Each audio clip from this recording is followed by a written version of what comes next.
Make sure you download the Woodward Sports app in the App Store and the Google Play Store today. Take Woodward Sports with you wherever you go and listen live on your phone or mobile device.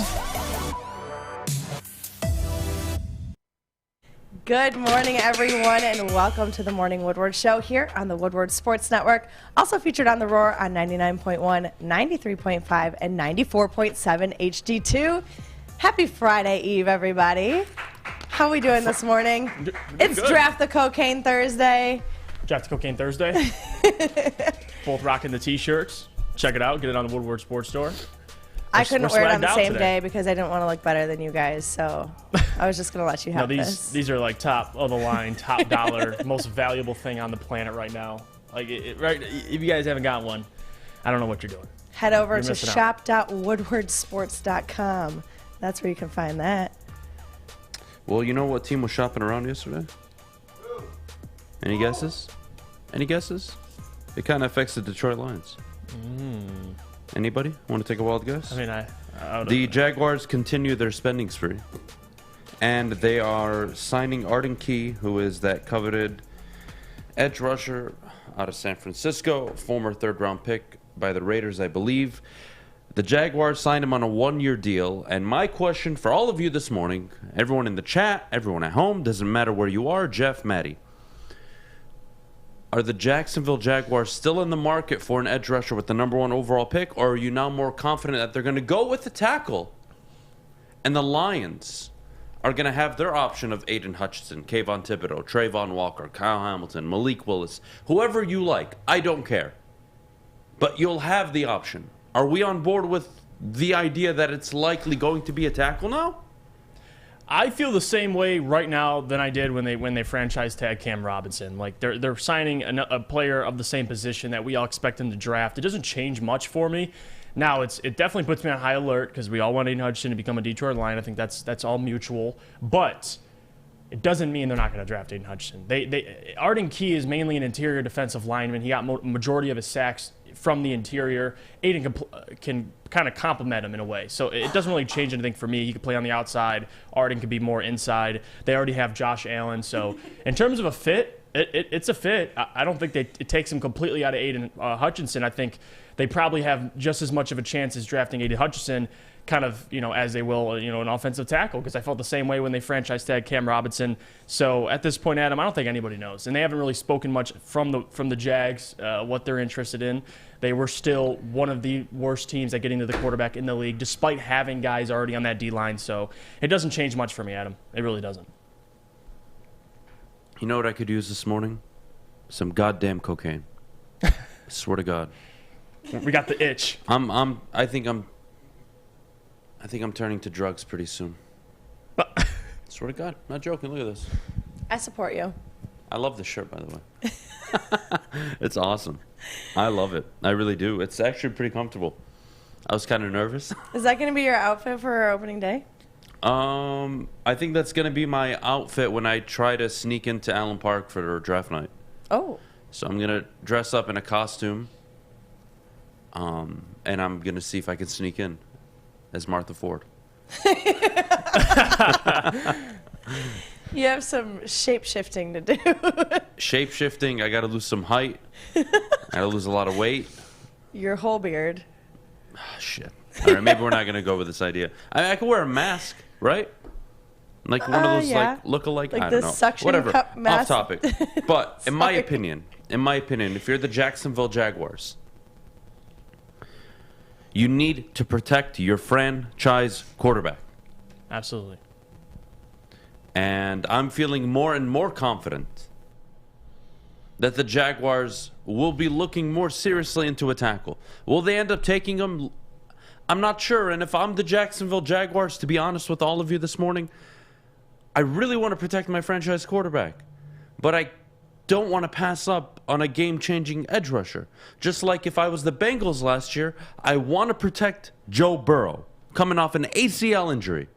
But I can't pass up on Jamar Chase. And they were rewarded for that. Yes, it's important to protect Trevor Lawrence. But if you believe one of these guys, it doesn't just have to be Aiden. is that guy, is that game changer. Boy, does it become tough to pass on him. And I think we all are in a consensus agreement that Adham is likely the most complete, even though none of them are really complete prospects, the most complete ready now. He has the most successful game footage, I could argue, out of all the edge rushers. So, does Jacksonville go tackle? Or do they go the edge rusher? And if I'm Jacksonville, it's a difficult decision. Yeah. But I got to think about Trevor Lawrence and how much better he would look. Nobody cares if my edge rusher gets 11.5 sacks his rookie year. If Trevor Lawrence, year 2, running for his life, isn't looking like the quarterback he was projected to be. Mm-hmm. That's the problem. You have a franchise quarterback that you have to protect. You have to give assets to. And if you don't, and he doesn't work out, that is your fault. That is your fault. Aidan Hutchinson to the Detroit Lions just became a thing.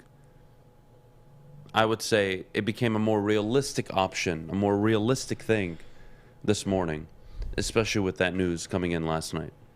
It's huge news. And again, does it shift draft strategy? Are the Jaguars now looking to trade out of that pick? Are the Detroit Lions, and not even just are the Detroit Lions, is their draft pick more valuable? That is the question this morning for all of you, and I would love to know what your opinions are. But Jeff, what do you think? I honestly still think in my heart they'll take Aidan Hutchinson. Something just tells me that. I mean, the Jags had 8 teams that got to the quarterback less than them. 8 teams. So they still weren't very good. They had Josh Allen lead their team with 7.5 sacks and Dwayne Smoot with 6 sacks last season. So D-line is an issue with this team. And they already, are now bringing in Arden Key, who last year, like I said, they moved him all around the defensive line in San Francisco. He was 6.5 sacks last season, and he found success, like I said, mainly rushing from the interior. So you can still play with Aidan Hutchinson. That doesn't change anything. But what it does make interesting is, every time you bring in a defensive end, of course our eyeballs are gonna look there and always wonder, what if Aidan does fall? But the reality is, it doesn't really change much. If they're gonna take the best player available, it's Aidan Hutchinson. And what he brings also, just in terms of intangibles, his leadership and his motor, there's so many more positives with a guy like Aidan Hutchinson and then obviously going tackle. But you're absolutely right. You have to protect your franchise quarterback, but we don't know how they value that. I mean, you franchise tag Cam Robinson, and even after that, tackle could still be in play. But just because they signed Arden Key doesn't mean a defensive end won't be in play. So they really could go either way at this point. I wouldn't be surprised if they went one way or the other. All I know is if they go offensive tackle, Aidan Hutchinson falls right in the Lions' lap. So it makes their job a whole lot easier. But I don't think it changes anything, Adam. I think Aidan Hutchinson still is very much in play. They need defensive line help despite Arden Key signing to the Jags. That's just how I feel. But we'll see closer to the draft. Maybe we'll get lucky. Maybe you'll get lucky. But as of right now, Aidan Hutchinson will probably be gone. All right, so off topic, not really off topic a little bit, but a question I think maybe an easy answer. If the Jaguars take a tackle, or they take a guard, easy, or they take anybody outside of an edge rusher, are you trading back? No matter what a team offers you, are you trading back or are you pot committed to Aidan Hutchinson? I'm going Aidan Hutchinson just because, again, like this was a consensus #1 pick for a while, last month or two, and not only just that, I think the storyline, he just fits the team, like in terms of his motor. Obviously the production was there. He, among all defensive ends, he won his one-on-one matchups the most. I think it was second out of all the defensive ends. So he's productive. He has the motor. Obviously, the hometown kid and everything. That's great, but you're not drafting him #2 because he's from Michigan. You're drafting him because of his production, and he did just that this year at Michigan. So it's an easy answer for me, Adam. I'm leaning Aidan Hutchinson right there at #2. But if not, Kayvon Thibodeau, someone else, edge rusher, draft the cocaine, baby. Does not matter. Trayvon Walker, Kayvon Thibodeau, that's the cocaine. Other than that, Aidan Hutchinson, welcome to Detroit. That's the only options I'm leaning at him. Edge rusher or bust. Maddy, Aidan falls to #2. Do you consider a trade back even if it's, let's say, 3-4 first-round picks? Or are you all in on Aidan Hutchinson? I would be all in. I mean, he's been sitting at the top of the draft board for how long? Why would we even take the risk to pass up on something that we know that we need? It doesn't make sense to me anyways. See, that's kind of the consensus, not only in this room, but the consensus I'm seeing across all of social media. People I come across every single day. It's Adham's the number one everybody agrees on.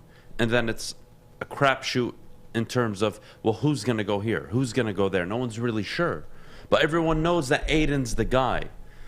And who has the best game film, game tape, out of any defensive player, outside of, you could argue, only Kyle Hamilton, even though Adham Hutchinson played more games. It'd be Adham Hutchinson. Yeah, right. Played against better opponents. He has the complete package in terms of film. You've seen it in game. All this love for Malik Willis. The guy was not talked to. He wasn't even a second, third round pick when the season ended. Why? Game tape was kind of rough. Yeah. Hasn't changed. He's just been thrown around in his thong. Yeah. That's it. That's the only thing that's changed. Kyle Hamilton, he's made some impressive plays. Okay, he's got some good footage. I don't mind that. Kayvon Thibodeau, some good footage. Come on, guys. Adham Hutchinson's the clear one. From start to end of the college football season. And I find it very difficult, if you're the Detroit Lions, to be able to trade back and justify trading back, no matter how far back or how, even if it's only a spot to Houston, when he's on the board. I don't think that's a reality. I don't think that's realistic at all. And I don't think the Lions are in the business of trading back if he's on the board. I really don't. So let's do a few things real quick. First of all, let's acknowledge that this Draft the Cocaine shirt is pretty fucking hilarious. All right? Fish, make sure you mark that down. Second of all, can we get a close-up on Jeff, too? Look at this. How do I go this way? Look at this man's face. It's like a presidential We didn't campaign. coordinate this, okay? We did not coordinate this. No, we didn't. This was not planned. This guy stalks me, and he knew what I was wearing this morning. But whatever. I'm going to let it slide. This is true. I'm going to let it slide. But next Friday, guys, opening day, downtown, from the Brass Rail in the Music Hall. The morning show will be live 8 to 10 from the Brass Rail. Big D Energy will be live from the Music Hall 11 to 1. The Bottom Line will be live from the Brass Rail from 2 to 4 while the game is going on. It is going to be a great day. We're going to have the Woodward heavyweights out in the streets. You're going to be able to come by, meet everyone, talk with everyone. It's going to be a good time. I may buy you a pizza. Now, if you're a hungry hippo, it's probably not going to happen. All right, we want to avoid that. We want to avoid that situation next Friday. But make sure you come down to the Brass Rail and have a good time with all of us here at Woodward Sports. You just screwed yourself now because all the hippos are going to come. Thanks, Fish. Hi, my diamonds. It's Crystal with an X. You want to get hot and perfect like me? Here's my super easy routine. Drink at least a gallon of water before you wake up. Attach a weight to everything in your house. Hello? Sell your car and just sprint everywhere. Scream when you exhale. Don't follow Crystal with an X. Do your own thing at Planet Fitness with tons of equipment and free fitness training in our clean and spacious clubs. Join now for just $10 a month and cancel anytime. Baseball, beer, babes, more beer. Opening day live from Brass Rail and Music Hall Amphitheater with Woodward Sports. Well, Foaling Warehouse, if you guys are looking for something to do that is extremely fun with your friends or business, Foaling Warehouse in Hamtramck, home of the original football bowling pin game called Foaling. Host your corporate party, team building event, or just come in with family and friends. They have two ways to play, $10 unlimited open play or a private lane reservation for $120 for 10 people for 2 hours. They have over 100 different beers. They also have their $2 mystery beer machine as well as multiple full bars. You bring the food or you can have it delivered in. Come get your full on. Check it out at foalingwarehouse.com. We got to break down this draft. Well, not only any draft. So this is my man crush of man crushes. All right, Joel Klatt. I love me some Joel Klatt. Wednesdays on FS1, on the Herd. It is the best 10-15 minutes I get to listen to every single week. Having said that, Joel Klatt came out with his first mock draft. And nobody covers the game of college football like Joel. Nobody considers and watches the amount of college football, all these prospects like Joel. And he came out with his very first mock draft. And in his very first mock draft, Jeff, do you know who the Lions are taking at number 2? I'm looking at it right now. And if, Alex, could you please throw it up on the screen? This is a full breakdown from pick 1 to 32 of his mock. He has Aiden going 1, Kyle Hamilton going number 2 to the Detroit Lions. We'll come back to that in a little bit. But I find the picks after even more interesting. Trayvon Walker, number 3. Thibodeau falls to 5. Evan Neal falls to 6. Sauce Gardner goes at 7. Garrett Wilson at 8. I think that's been consistent. Drake London at 10 to the Jets, I think, is a home run for them. Devin Lloyd at 11. Thank God somebody's giving Devin Lloyd some respect. Joel Klatt. Shout out to Joel Klatt for hopping on. He's always been on it, though, to be fair to him. But the Devin Lloyd train, that kid is a monster out of Utah. Derek Stingley falling to 13. Houston getting some damn good players on the defensive side of the ball. The center falls all the way to 17 to the Chargers. That's a good pick for them. Kenny Pickett, the first quarterback off the board. This is interesting.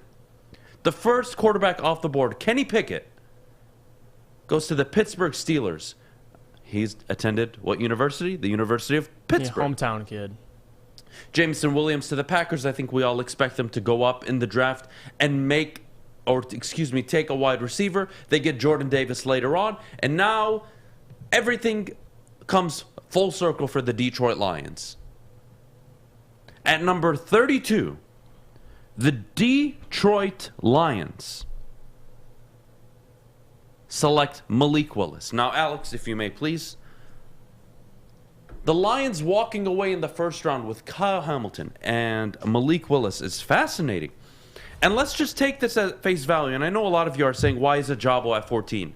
Guys, he was a top 14, top 15 talent in this draft. Whoa, excuse me. He was projected to go top 15. Talent-wise, I could make the argument he's in the top 10. He's about as raw as can get. People love David Ajabo. Now, do I think he goes 14 to Baltimore? Maybe not. Maybe it's a bit unrealistic, Joe. Maybe it's a bit unrealistic. I love Joel Klatt. Maybe 14's a bit unrealistic. But the Hamilton pick at 2, and then the Malik, if Malik is at 32, I'm going an edge. And, you know, it's a look, everyone can have their own opinion. You can disagree. You want Hamilton. I don't care. Whatever. You're hippos. I can't help you. Anyways, eat a salad. Beyond that, Jeff, I don't mind if, you want to go through all these picks, but do we see a reality where 31 teams do not look or take a chance on a Malik Willis before he falls to that spot? Do you think he falls? Bucky Brooks, yesterday we went over it, didn't have a single quarterback going in the first round. Right. It seems like the media is pushing for these quarterbacks, not the analysts. Not the guys that are studying the tape. Right. Not the guys invested in college football. Jeff? I don't have a problem with the only problem I have, obviously, as a Lions fan is Kyle Hamilton at 2. Considering all the edge rushers that went right after him, I probably would be the most confident if he went edge rusher, then Malik at 32 if he's there. But will he be there is the question. I don't think so. I mean, the first quarterback off the board, Kenny Pickett at 20. I mean, we talk about how important that position is, especially in today's NFL, whether you get it right or not.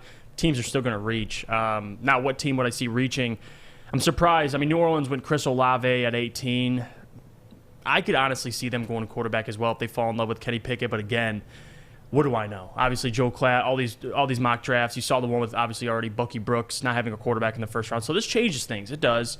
I just don't think, especially after Kyle Hamilton's pro day and just as of the last 2-3 weeks, him going still number 2 overall to me is a little surprising. I mean, Kayvon Thibodeau would probably be the pick for me. He goes 5 to the Giants. I mean, how much of a difference is it really in terms of the player? So give me Kayvon Thibodeau or Trayvon Walker. I just can't get behind the Kyle Hamilton. I really can't. I like Malik Willis at 32, though. You get the extra year if you love him that much.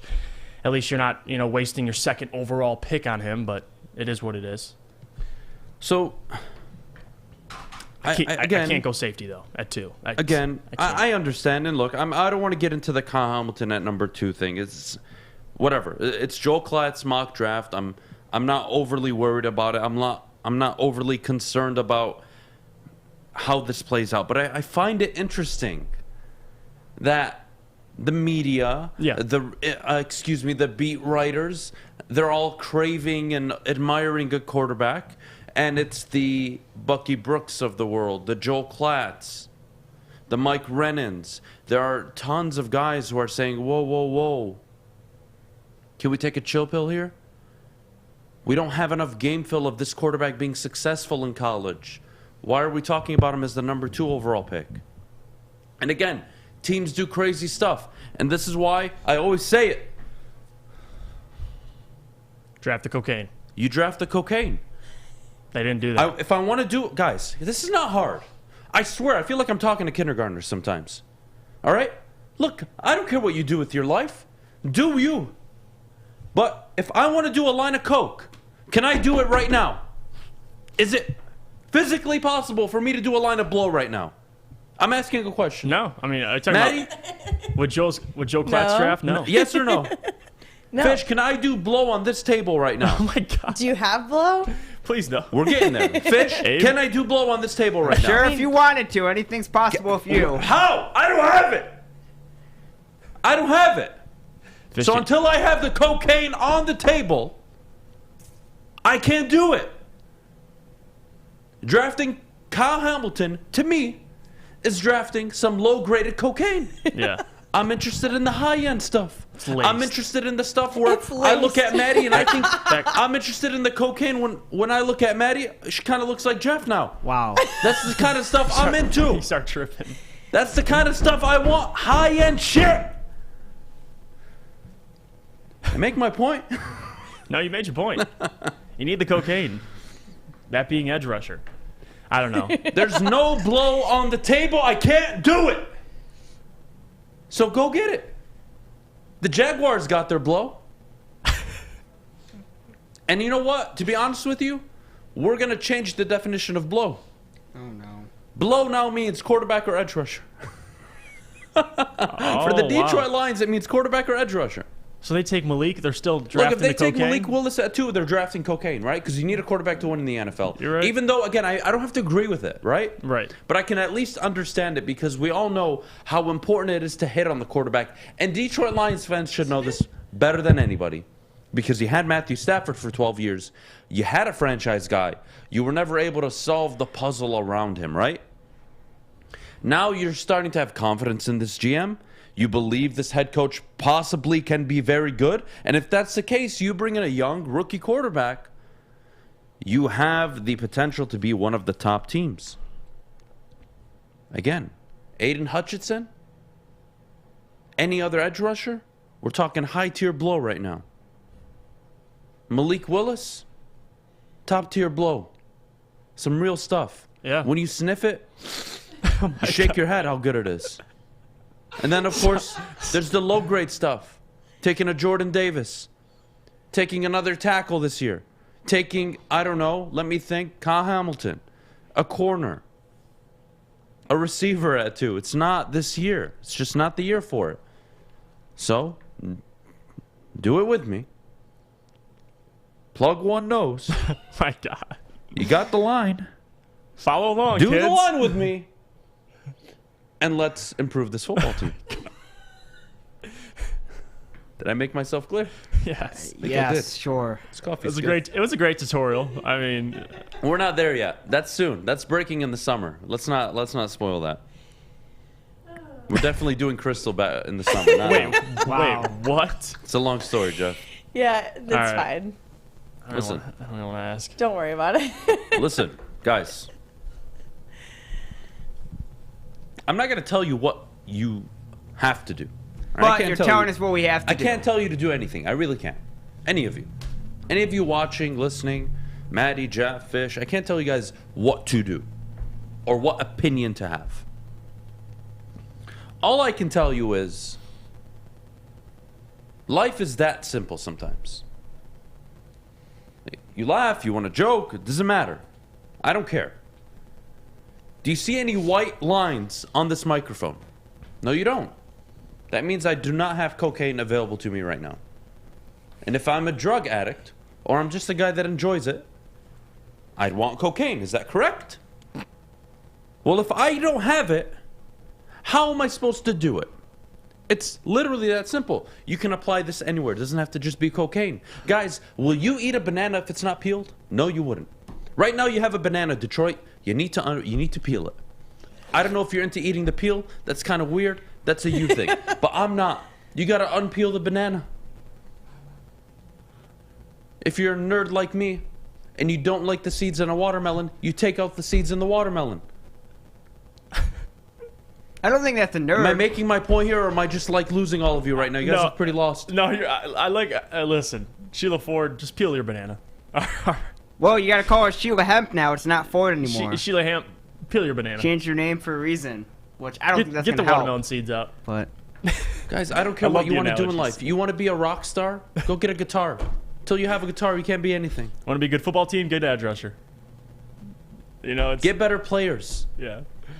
It's not hard. It's such a simple concept in life. Maddie agrees with me. If she wants to be a shoe addict, Maddie, what do you need to do? Maddie, if you walked in with slippers and you didn't own a single pair of sneakers, are you a sneakerhead? No. Can you show everybody your shoes? Yes. Don't say it like you're disgusted. You're proud of yourself. Shut up. hey. These are my shoes. And how many pairs do you have? Oh, we're not going there. I have no idea. Okay, give me 30% of it. 30% of it. That still involves numbers. You could compare it to cocaine. Just more than 40. I mean, I bought like 6 pairs last week. That's not that bad. All right, bad. so more than 50. Easily. Oh, yeah, easily. All right, so she's got over at least 150 pairs of shoes. The point is, I'm going higher is than that. drafting the sneakers, right? You can apply it to cocaine, sneakers, bananas, I don't care. She has what you want and what she wants. If she walked in with just socks, she doesn't have anything. Well, that would just be... Shut up. I'm making a point here. Sometimes I just like wearing socks. So the edge rushers like the Jordans or the Nikes, and maybe if I'm rocking like Crocs, that's like the Kyle Hamiltons or, you know. I won't own a pair. That's like the cornerbacks, the wide receivers. If I Look, come in with the Crocs. people that want to draft Kyle Hamilton are the guys sitting over there on Woodward right now, doing a pipe right now, just going nowhere in life. You know why? Because the team that takes Kyle Hamilton that is not prepared with an edge rusher, that doesn't have an edge rusher, that doesn't have a complete team, that doesn't have a quarterback, that doesn't have anything you need to really be successful, are just going to be, how do I put this nicely? You're just going to end up like the Jets. You're going to have Jamal Adams. He's going to make a lot of all-pros. He's going to make Pro Bowls, right? All the stuff you love. It's so sexy. Oh, my God! Doesn't do a goddamn thing for your football team. And you're paying Kyle Hamilton, you know, in the next couple of years if you draft him, top-tier money. So it's higher expectations, obviously, but that goes for anyone. You're taking number 2 overall. I just feel more safe with an edge rusher. I don't even care about safety. It's a risk. It's always a risk. 80% of the time you miss on a draft pick. I'm fully aware. So go with what you love. I'm not mad or upset if they miss, but damn it, miss on a position that impacts the game. Exactly. Jesus Christ. Speaking of impact, the Sports Marketing Agency has done a ton to help people struggling. And Jeff, I would appreciate it if you told everybody at home about them. Yeah, what an interesting transition, because SMA has been leveraging pro athletes and other notables for a decade against the issues around mental health and substance use disorder. With the help of NFL alumni, Sean Jordan has been able to save lives and take a stand against these issues. That's why soon coming to Woodward Sports, the Sports Marketing Agency podcast, this is the F-Word series on fentanyl. If you are struggling with substance abuse or mental health, they're here to help. Go to thesportsma.com and have them know that Woodward Sports sent you. Hey, it's Brandon Edwards here, wanting to welcome the Sports Marketing Agency to Woodward Sports Network, to the family. Glad to have you guys. For the last decade, the Sports Marketing Agency has literally leveraged athletes around issues such as mental health and substance abuse.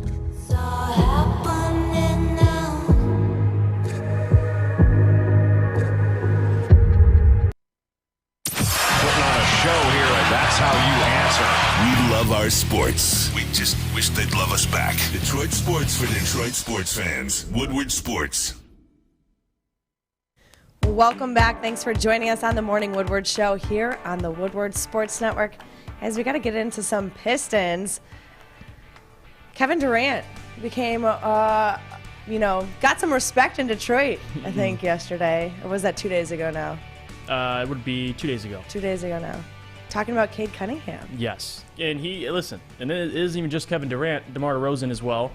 That's probably the best. Screw the media, screw the fans. The appreciation players, at least, they can get from players like Kevin Durant, who is arguably one of the best players in the world, or DeMar DeRozan, a guy who is respectfully one of the best shooting guards in the league. I'll take that over any media member saying Evan Mobley's Rookie of the Year. That means more to not only Cade, but to me as a fan of the Pistons. I mean, looking at Cade Cunningham, what he's been doing, and Kevin's not lying against top 5 defenses. Cade's giving you 22, 6, and 7. Top 5 defenses. Him being the number 1 option on the defensive side when teams are focusing on him. So that's the most impressive thing. Not even the fact that he's the first rookie now with multiple 30.5 assist games. Scotty Barnes has 1 so far this season.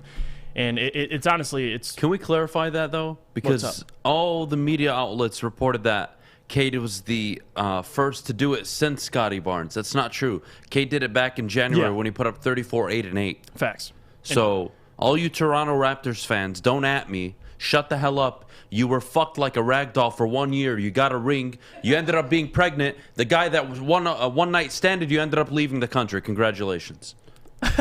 And also congratulations to Scotty Barnes for being the 3rd leading scorer and actually getting a 30.5 assist game, but that's another conversation. Cade Cunningham now is on pace to become the 10th rookie in the entire NBA history to average 17 points, 5 rebounds, and 5 assists. 10th rookie. Talk about impressive season. It just doesn't stop there, man. I mean, you can go through the triple-doubles. Cade Cunningham, 25, 5 in 5 games. He's got 7. All the other NBA rookies, 7. So he has just as many 25, 5 in 5 games as the rest of the rookies. I mean, it's not even... And yes, the counter-argument is always, well, Cade's the only option on the Pistons, of course. Dude, are you joking me? Even with Jeremy Grant, Sadiq Bey, and everyone else in the lineup, the guy's still taking over games, especially down the stretch when they needed him the most. I don't want to hear it. I mean, this is a guy that has shown us all year. He is clearly the most skilled, that has the highest IQ out of all the rookies, and plays like a seasoned vet. If you can trade buckets with Kevin Durant in the Barclays Center, you got my respect, and he did just that.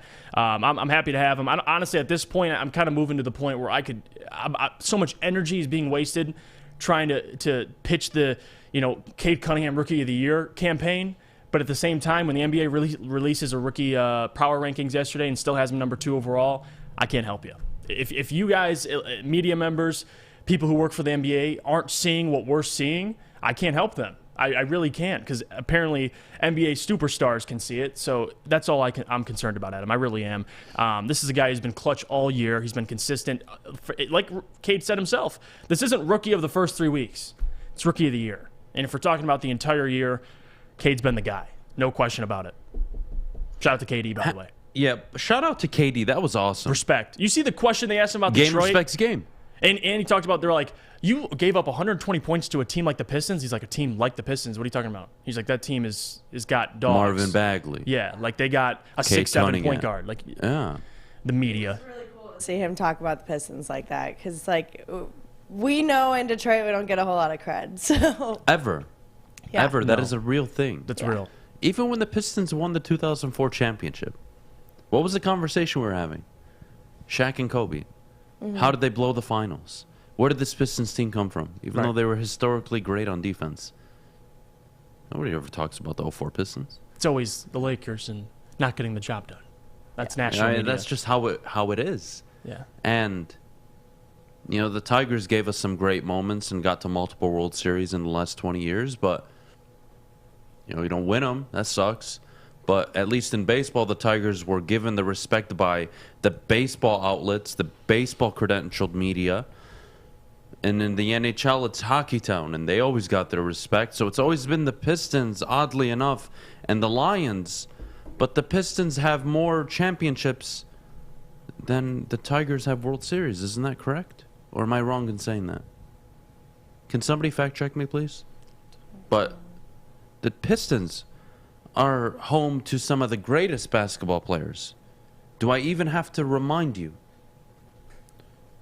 Isaiah Thomas, Joe Dumars, Grant Hill, Bill Laimbeer, Dennis Rodman, before he was North Korea king doing a bunch of chicks in Vegas with Chicago. North Korea? Dennis Rodman was a beast. All these players, Bad Boy Pistons, Coach Chuck Daly, Larry Brown, Going to work Pistons. Historically great defense. Rasheed Wallace, Ben Wallace, Chauncey Billups, Tayshaun Prince, Rip Hamilton. Right. Darko Milicic. Push that to the side. Go Serbia! Seriously, though. It's always been a thing with national media in Detroit. I never understood.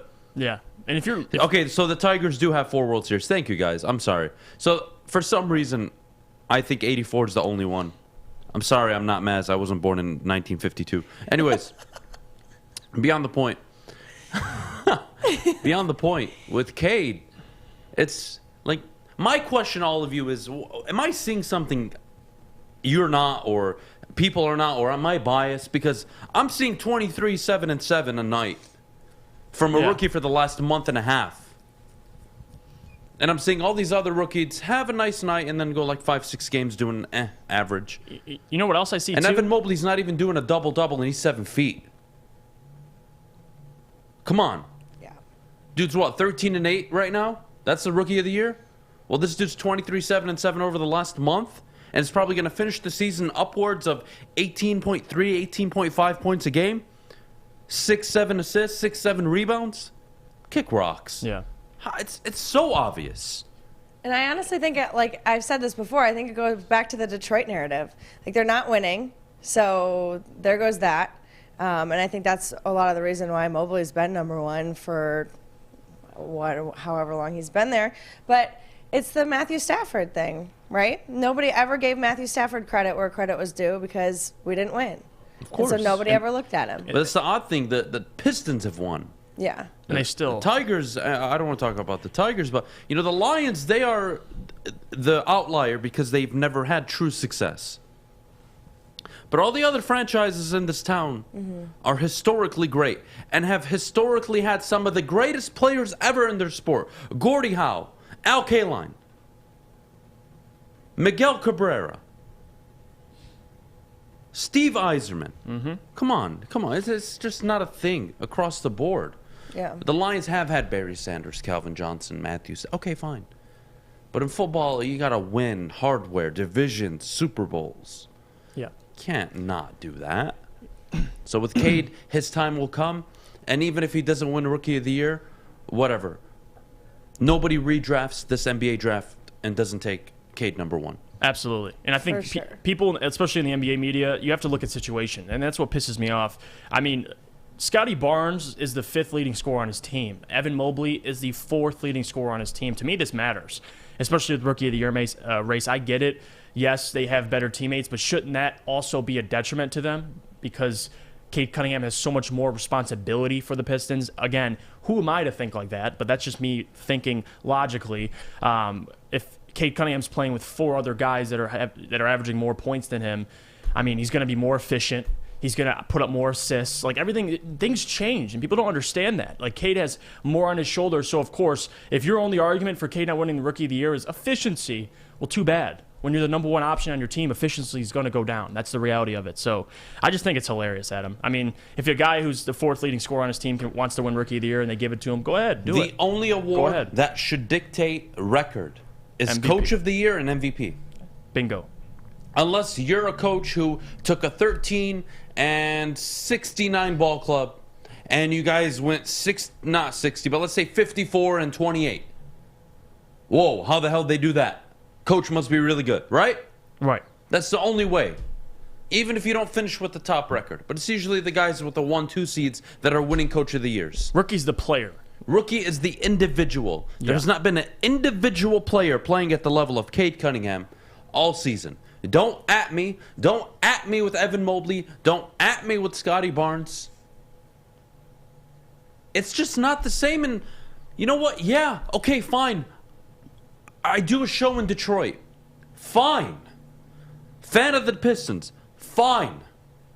If you can't see what everybody is seeing, I'm not sure what to tell you anymore. Yeah. You're seeing 22, 7, and 7 a night from a 20-year-old on a awful basketball team. Yeah. Going bucket for bucket with Kevin Durant. Going, so what, 17 straight points for the Pistons in that game?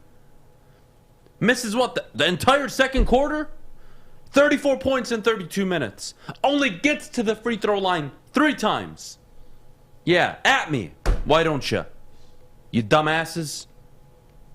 Unbelievable. It's so obvious to me that this is the Rookie of the Year. I don't even care about the award. I didn't even talk about it last year. Well, we were talking about it in December. I was preaching from the choir. I understand, but it's not. Because people who said Evan Mobley, keep that same energy, please. The people that said Evan Mobley back in December were factually correct. And they had every right to say... And in December, yes, it was. Because he was playing better and Cade was in and out of the lineup. You never got a good 7-10 game stretch out of him, to be fair. His point differential, I think he was averaging 16 in December. He went to 17. I mean, now I understand, but still, you have to look at the whole thing. And I can respect that Mobley has been so consistent all year that up until February, March, Cade couldn't catch up because in and out of the lineup. Inconsistent performances. And then mid-February hits, and the dude just starts balling out. It's no longer a conversation, in my opinion. Maddy, if you have to give a vote, give me your first, second, third place. First, second, third.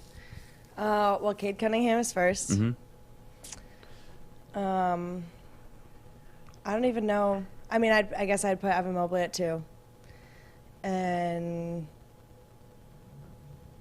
there's no wrong answer at 3, I think.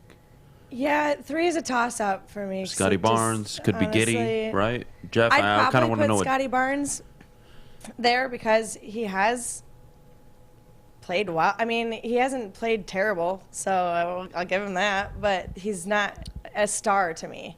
Jeff, what's your 3 then? I'm going to go Cade, Evan, Scotty. Okay. And if you want to exchange Scotty over Evan, I'm good with that too. Right. I don't mind. Scotty's been damn good, and he's been more healthy. Scotty's been playing a good basketball. Like, it's not, again, like these aren't knocks on Evan Mobley, Scotty Barnes, Josh Giddey, Jalen Green, even though I know a lot of you hate him. It's not. They're good basketball players. Great. I'm glad they're working out. They're not Cade Cunningham. That's it. Yeah. They are not Cade Cunningham. They are not playing at the level Cade Cunningham is playing at. You know why LaMelo Ball won Rookie of the Year last year? Because when his coach decided to stop being a dickhead and actually started giving him minutes, LaMelo was out there getting 30-point triple-doubles. LaMelo was out there going 20, 10, and 10. He didn't even start for like a quarter of the season. He was going 18, 7, and 7. And yeah. Come on. It was obvious who the best rookie was last year. It's obvious who the best rookie was and is this year. And it's not even close. Mm-hmm. And I don't know what to say anymore. It's a repetitive conversation over something that you're just wrong about. All of you in the media. That you don't think it, or you don't believe it, or you're not seeing it. FanDuel, what are you doing? How is he still the favorite? Why would he... All right. Here we go. Jeff, I needed a snack this morning. You got one. Looks like you needed a can of Cintron. Yes, I do. After to relieve all this stress from all these idiots making the Rookie of the Year award, voting on it, I grabbed myself some Cintron. Cintron World is an aspirational lifestyle beverage brand with a line of sparkling flavored energy beverages, premium bottled water, and revitalizer shots. Cintron is the official energy drink of the Red Wings, proud partners with the Detroit Pistons, and exclusively served at Little Caesars Arena. If you're looking for premium ingredients, long-lasting energy, balanced hydration, essential vitamins, and great taste, Cintron is your top choice. Buy online now at CintronWorld.com. Use the promo code RedWings10. Save 10% with shipping included. Remember, drink it, live it with Cintron. Hi, my diamonds. It's Crystal with an X. You want to get hot and perfect like me? Here's my super easy routine. Drink at least a gallon of water before you wake up. Attach a weight to everything in your house. Hello? Sell your car and just sprint everywhere. Scream when you exhale. Don't follow Crystal with an X. Do your own thing at Planet Fitness with tons of equipment and free fitness training in our clean and spacious clubs. Join now for just $10 a month and cancel anytime.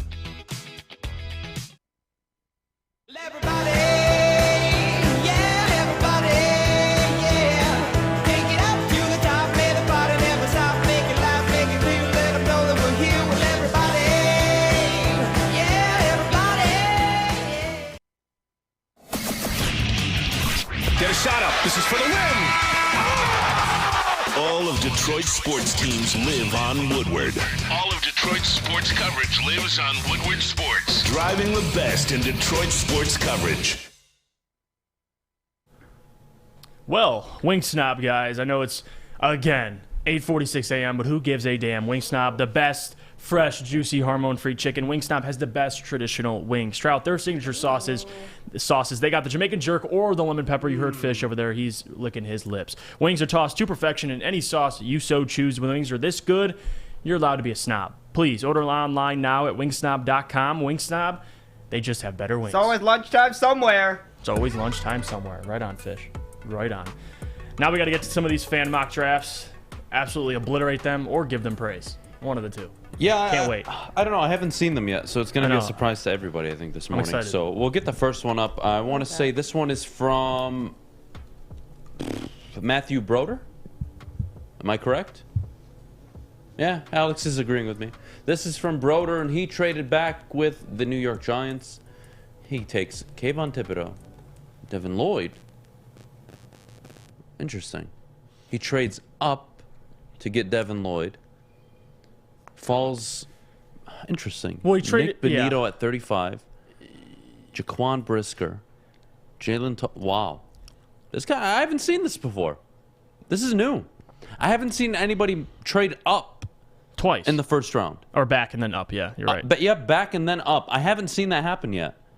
This is a great mock. Now, the players, personal preference at this point, but Thibodeau at 5. Love it. Lloyd at, what is that, 10? Love it. Okay. Nick Benito at 35. Jaquan Brisker at 38. Traded up again, by the way. Wow. I'm a big fan of this, Broder. I like it. The only thing I don't like is that the double half pack around double sixes. Yeah, I mean, at that point, I'm not complaining. It's depth, but yeah, I'm too with many you. Players. But I get you. I love everything else. I honestly, the first shout out to Steven Likens. I hope I said that correctly in the chat. God dang it.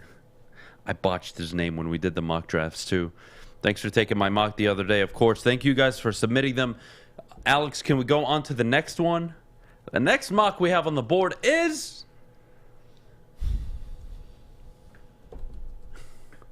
They trade back to pick 9 with Seattle.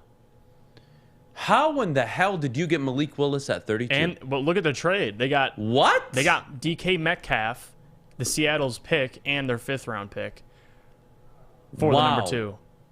Trayvon Walker, Malik Willis, Daxton Hill, Quay Walker, an interior lineman, an edge, Smoke Monday, who I think is actually like low-key one of the better safety prospects outside of Kirby Smart.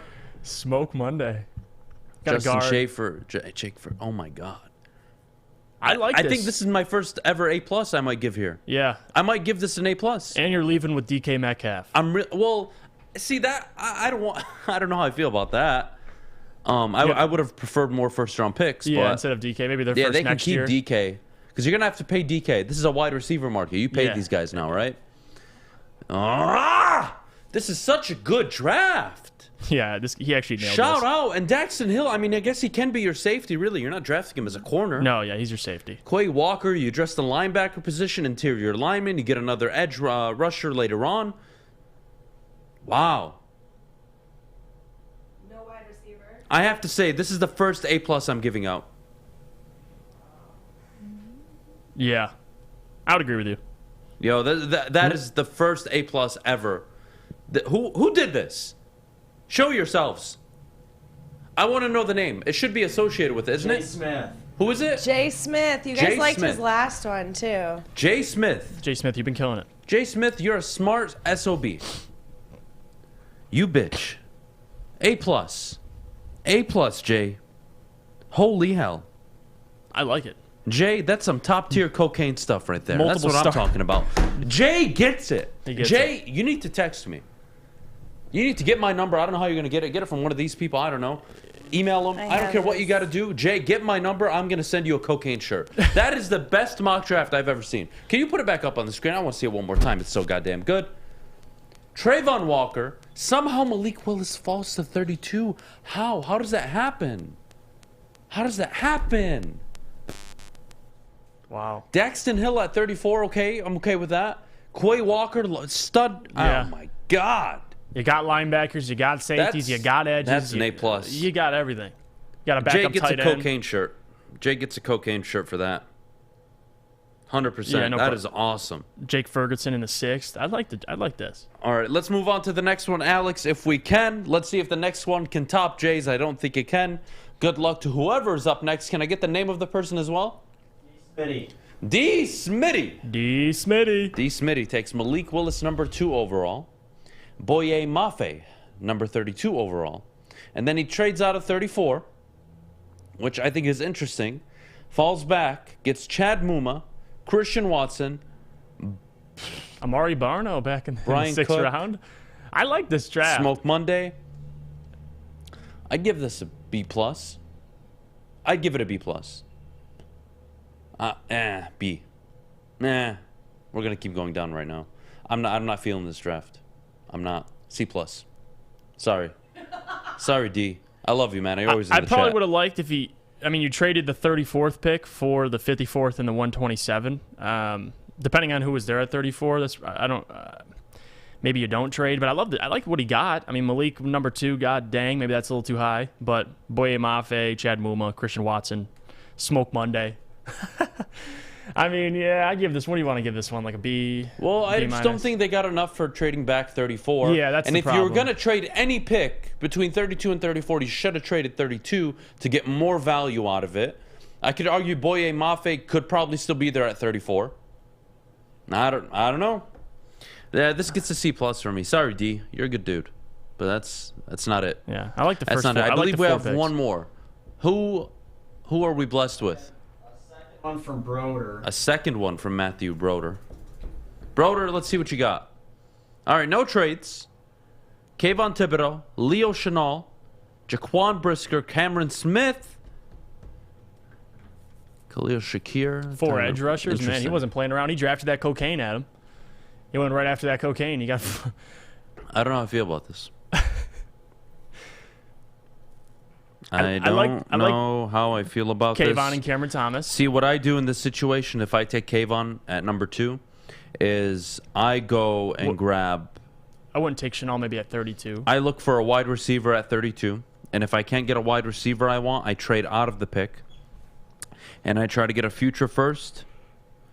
Or, you know what? No, I don't trade out of it. Let me see what I'm going to do here. 32, I maybe consider. See, I don't even need to take Brisker or Lewis Sign with these picks because I feel I can get Kirby Joseph at 97. And to be honest with you, it would go Leo Chenal, a wide receiver. You can trade back out of it. I love the Cameron Thomas pick. I'd rather have Kirby Joseph at 97. At 177, you're looking at. I mean, at that point, they're kind of. I don't know. I like the first 4. I'm not happy after 66. And then it That is starts getting a little shaky. But it's all right. 4 edge rushers. I don't know if I could sleep at night with that many edge rushers, but I like the first 2 when you got Cameron Thomas, Kayvon Thibodeau. Me and Adam's both favorite edge rushers. Really. Yeah, I don't know. I don't know what grade I'm giving this. What are you going to give this? I'm going to give it a like a something in a C, like an incomplete. I'm going to give Half it no. of I'm it's going to good. give it a C+. I'm not a fan of it. It falls apart way too quickly. I love Leo Chenal. I love the players. I love the first 2 players. Brisker at 34. I'm feeling Kirby Joseph. And again, like, why do I have to spend the 34th pick or the 32nd pick on a safety when I can find a safety at 66 or 97? Oh, well, there's a chance they don't work. Well, there's a chance the guys at 32 and 34 don't work, Yeah, it guys. just depends on their You can't have evaluation. it both ways. Right. You can't. The same way we can say Aiden Hutchinson is going to work, I can make the argument that he doesn't. The same with Kyle Hamilton, Malik Willis. There's always 2 sides to this, guys. Right. So, yeah, I'm not interested in hating on the players, but that draft falls apart after 66. It's going to get a C at best from me. Yeah, I'd agree with you. Not bad. Mock drafts have been fun, guys. So if you ever want to submit a mock draft, we do this all the time leading up to the draft. In terms of when we do it Wednesdays. Today we did it Just out of the blue, we felt like doing more fan mock drafts because you guys submitted so many. Yeah. But, we'll try to do it once, twice a week for sure. And if you want to submit them to Maddy at woodwardsports.com, Jeff at woodwardsports.com, Adam at woodwardsports.com, or you can DM us on Twitter. Find us anywhere on social media. Send us your mock. We'll get it taken care of. Shout out to Pistons Talk in the chat. But, guys, we have 4 minutes before it's the top of the hour. And speaking of top of the hour, we are going to discuss what the definition of success is for Dan Campbell and the Detroit Lions. And that doesn't necessarily just have to mean this year. That could mean for the duration of his contract, the duration of his time year, how they improve. Well, we can get into all that. So at 4 minutes from now, top of the hour, we'll get to that. Dante in the chat saying, I wish Adam would check his Twitter. Dante, shut up. I don't see it. I don't see Dante anywhere in here. Huh? Where? I also sent 3 more to Alex. Where? Dante, tell me your username, and I will address it right now on the show. But I don't have anything. And you have to understand, half of these are people telling me to go F myself. So I don't even read them. Yeah, Right. that's why you should probably look at them. Where's Dante on here? I don't see a Dante. I see a Connor. I see a Dominique. Dante, you going to answer or not? Come on. I got 3 minutes. Wow. Hurry the hell up. Jesus like Christ. Connor. All right, Connor Bennett's in the chat. We're going to read his because I can see his right now. Connor Bennett traded back with the Jets. He took their 4th overall pick, a future first, which is surprising actually, and a 3rd round pick. He got Trayvon Walker at 4, David Ajabo at 32, Leo Chenal at 34, Kirby Joseph at 66. I love it. Mechie at 69. A center out of Kentucky at 97. Kevin Austin Jr. out of Notre Dame at 177. Wide receiver. Brad Hawkins later in the draft at safety. Not bad. Not bad. I'm going to send you a heart. I'm going to send you a heart, Connor. Well done. Dante, I'm still waiting for your goddamn name. What are we doing here? Do you have a name? Did you go back to like Then he didn't send me it. Did you go back to like a couple days ago? No, this is yesterday. Okay. I've been looking.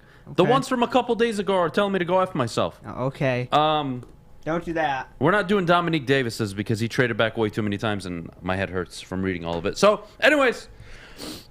Whew, Is that it? I got to tell you guys about opening day just one more time. Please don't miss out. Don't miss out on the time of your life with me, Jeff, Maddy, Terry Foster. Joy. Oh my God. It's going to be a joy. It's going to be a joy. 8 to 10 a.m. We're going to be streaming from the Brass Rail. Big D Energy, Darren McCarty, Neil Rule, 11 to 1 at the Music Hall. And then, of course, back at the Brass Rail from 2 to 4, Tom Mazaway, my stepdad, Braylon Edwards and Ryan Armani. It's going to be a hell of a show, hell of a day, opening day. I'm so excited to talk about it. Guys, when we get back, what is the definition of success for the Detroit Lions? We'll get to that in a little bit. At Wingsnob, staying humble's not our forte. We just have better wings. We're back at it again with our crispy golden brown fries and our famous boneless wings. Juicy, tender, hormone-free chicken. Your favorite signature sauces with no bone. Just when you thought Wingsnob couldn't get any better. Order online at wingsnob.com today. Wingsnob. We just have better wings. Fellas, let's be honest. We like things to be easy. We like simple stuff, like sports 7 days a week. We like things uncomplicated, like Lady Jane's Haircuts for Men. Open 10 to 8, 7 days a week. Walk in anytime. Sign in, sit down, watch your favorite team play. And before you know it, your hair will be game ready. Open 10 to 8, 7 days a week. Walk in anytime. Lady Jane's Haircuts for Men. It's wicked awesome. Comerica Park, sunshine, the crack of the bat. More sunshine, warmth. We're almost there, Detroit. Summer 2022 will be the summer of Woodward sports. We just gotta make it through this damn cold first. Guardian. Oh, defense, guys. Defense, defense, defense. We preach it in the draft, but you know who else preaches it? Our friends at Guardian Alarm. They get it. Good defense on and off the field helps you feel secure. Not only that, Guardian Alarm has state-of-the-art technology that helps you feel safe, all with 24/7 local monitoring. Guardian Alarm also has convenient features, lets you check in on your home, control lights and temperatures, even detect smoke or carbon monoxide. It will even let you lock and unlock doors. Call 800-STAY-OUT today. That's 800-STAY-OUT. Costa Rica and Jeff I-480. Guardian Alarm has been trusted for over 90 years at keeping families safe. Stay out. Get out. We made it to Qatar. Costa Rica's got to play, who do they got to play? I don't even know anymore. You know, honestly, like, I think Woodward Sports, we need to start doing drug tests here. There's no way fish is normal. Why? Why are we not normal? You're getting drug tested, buddy, today. I'm taking you down to the clinic. You won't find anything. Did we just have a 30-minute conversation about cocaine and we're gonna test it? We're gonna test fish. Out of all the people we could test here, says the two guys wearing draft the cocaine shirt. That sounds about right. That evidence isn't on our shirt. That sounds about right. All right, maybe we're not going to do that. All right? Fine. Fair. Not today, anyways. Fair point. Imagine you walk into the clinic. Hey, we need to do drug tests. Okay. That guy. Not me. I'm good. I'm good. It's fish. At least I admit I do it. All right, guys. What I want to talk about right now is what will the definition of success be for the Detroit Lions under Dan Campbell? Now, what do I mean by that, right? We talk about Super Bowls. Well, only one team wins the Super Bowl every year. Championship games. Want to get to the championship game. Oh, okay, only two teams get there every year. Yep. How do you do that? How do you get there? How do you put yourself in a position to be there? And, you know, I always felt with Jim Caldwell, you could argue, well, Adham, at least we were in the position 2 out of the 4 years to at least make a run in the playoffs. But let's be honest, Detroit. Under Jim Caldwell, outside of that first season, were you ever confident in those football teams? No, you weren't. You weren't. Especially after the first year. The confidence just kept dipping. Yeah. And it's very important that this team has confidence, that the fan base has confidence in the organization, the football team, the head coaching staff, everything across the board, all of it, right? How do you get that? Well, Dan Campbell coming off a 3-win year. Ideally, we talk about it 6 to 9 wins. All right? Let's say it is a 7-win season, and they're 7-10. Okay, fine. Next year, the pressure's on 10 wins minimum. The only way you get away with 9 and 8 is if your schedule just ended up being so difficult, but you snuck into the playoffs. And then you would stick around for that 4th year. Yeah. But the playoffs is a must in year 3. No question. No doubt. But my expectation, obviously, is to compete for the division. But how do we do this? How do we get success? What is success under Dan Campbell? Success under Dan Campbell is by year 3, he is competing for the division. By year 3, year 4, he's won you the division. The first division title, I want to say, since 94, 93. Someone help me there. It's likely 93, 94, one of the two. 93. 93, thank you. Yes, 93. Haven't won a division since 93, Detroit. We start there. And once you win the division and you establish yourselves as a team in the NFC North, not just a one-off division winner, well, then we can start talking about getting a number 1 seed, a bye week. And then you can start talking about winning playoff games, making a deep run, getting to championship games, possibly getting to a Super Bowl. You can't always get to the Super Bowl. That is the ultimate goal. It is the greatest feeling. It should always be cherished. You start the season wanting to win the division. You start there. That is my definition of success. If Dan Campbell in season 3 has this team competing for the division, you are on the right track of becoming a respectable football team. Now, if they don't, and he's not getting the team over the hump, guys, you know what decision is going to be made. But the point is, this isn't necessarily just about Dan Campbell. This is about the direction the organization needs to take, so they are no longer referred to as the same old Lions, the 58 years and only 1 playoff win, the Fords, the this, the that. You want all that talk to go away, you compete and you win. And you don't just win games, now you win divisions. You don't just win a division and then go another 10 years without winning it. Or another 20 years without winning it. Okay? That's how you change the culture. That's how you implement success. That's how you implement a foundation to move forward with.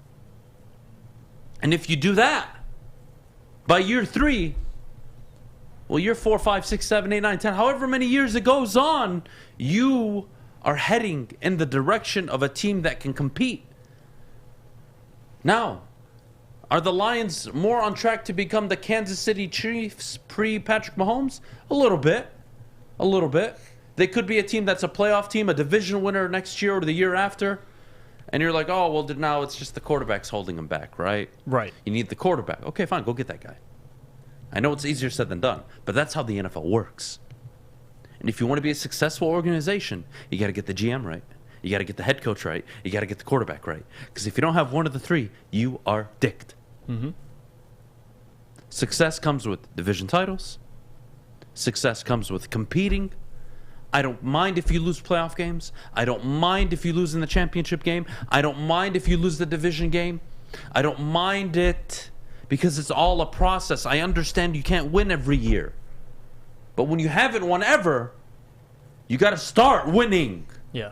And set the foundation and the trust that you will be able to repeat this type of success.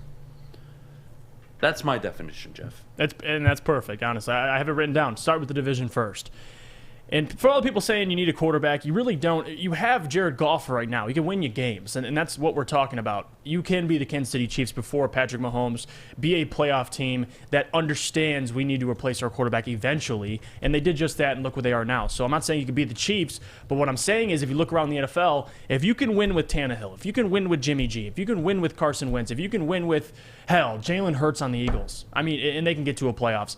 There is no reason, especially in this NFC North, that right now the Packers are the most fragile they've been in years. And I get the Vikings are on the rise, but at the same time, what the Lions are building, who they have in place, I have no doubt Brad Holmes will be able to build a winner. I don't have doubt in Brad Holmes. I just have questions about Dan Campbell, and that's not a bad thing. It's actually very fair to have questions about Dan Campbell because it's only his first season. Now we're going into a second season where you're expecting 7 to 9 wins, minimum of probably 6. But even then, if he comes out this year and wins 8-9 games, that's great.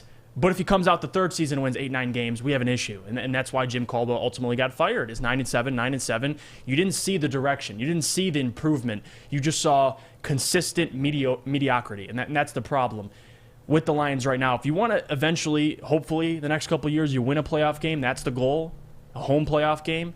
It starts with a division. It starts, topping the Packers. And they're on track right now, at least with Jared Goff. You can win this division. Jay Cutler won this division. It's very possible now. Is it going to be hard? Yes, of course. I mean, the Vikings, what they're doing over there with at least Kevin O'Connell, that's a team that's on the rise. No doubt about it. They signed Zadarius Smith. I get all of that. But with the Lions draft capital, with the culture they're building, it starts with winning. We understand that. Culture can't be built if you're not winning, and this season should be the start of that. The Jim Schwartz projection, the 6-10, the 10-6 the following year. Not what happened after that playoff berth. You can't do it after Jim Schwartz making the playoffs. You can't do what Jim Caldwell do, 9-7, 9-7. And that's fair expectations to me. I mean, for Dan Campbell. I love the guy, love the man. I honestly love the coach as well. But if the wins aren't there and you come out next year and let's say they impress us, 7 wins, you have to follow that up. You have to constantly get better. You have to chase something. And to me, chasing something is a home playoff win. Should be winning a playoff game. That's number one. Then we could talk about, an NFC championship game. Then we can talk about, making the Super Bowl. But right now, we're babies. We're puppies at this point, at least of the franchise. You haven't done anything. I mean, we haven't even won a playoff game. So it's since in 30 years. So right now, Dan needs to come out and show improvement this year. So this year is the year to win at least double what you won this year. That third season, Adam, I think is where all the cards are on the table. Like this is, like Neil always says, there's a price to playing poker. And with Dan Campbell being the head coach, you got to win some games. So bottom line, and I think the third season is going to be a big telling, Adam, of the future of Dan Campbell. A big telling. Can he do what Jim Schwartz said, go 10-6 and make the playoffs? And if he can, what happens the season after that? It's going to be interesting. Definitely is. It's very interesting. Sam the Man says, Jim Caldwell was the last winning coach in Detroit. Oh! He had us twice in the playoffs. Oh! What and it all which comes is the around. last part. We should have kept him. Sam, All I'm gonna comes have an around. honest one-on-one with you right now. All right? Sam the Man, hear me out. I will acknowledge Jim Caldwell was the greatest coach of the 2000s. If you acknowledge, that's not saying much. considering how bad they've been. Choked away the division, choked away multiple very good starts to the season, 0-2 in the playoffs, got shredded by Seattle. He was a little bitch when it came to aggressive calls like the 4th and short in Dallas territory in that playoff game.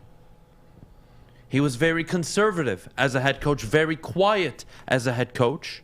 And it never worked. And his ceiling was always he could win you games consistently. He would never win you a division. He would never get you to the Super Bowl. He would never win you win you a playoff game with the Detroit Lions. Yeah, he had success with Peyton Manning. Stop it, please. Gary Kubiak has a Super Bowl. All right? Let's chill here. He's not a Hall of Fame head coach. Okay, but he has a Super Bowl off his defense. I can admit he is a winning coach, yes. But he's not a coach that takes me to the next level. And you guys can hate Fat, Matt, Patricia, all you want. Yeah. I hate him more than anything. If he was standing right next to me right now, I would assault him live with a baseball bat, and I don't care if I go to jail. Having said that, you cannot blame the decision. Why? Because you had a ceiling, Detroit. And the mindset, right or wrong, hindsight or not. Yeah, I don't. The decision was to take the team from 9-7 because it, quote unquote, was not good enough. And I agree, it's not good enough. And to take it to that next step. And they didn't. I give him credit for at least trying, though. Trying to be in that mindset. We need to take the next step. Now, who they hired after, you can make fun of it all you want. But the decision, like you're saying, Adam. That's how you become great. Yes. And they missed. All right, fine. They missed. They sucked. Fine. That's the Lions. Having said that, you don't settle for mediocrity. You don't settle for mediocrity. If Dan Campbell wins 6 games this year, 9 games year 3, 7 games year 4, 8 games year 5, are you going to keep him? No. Huh? No, you're not.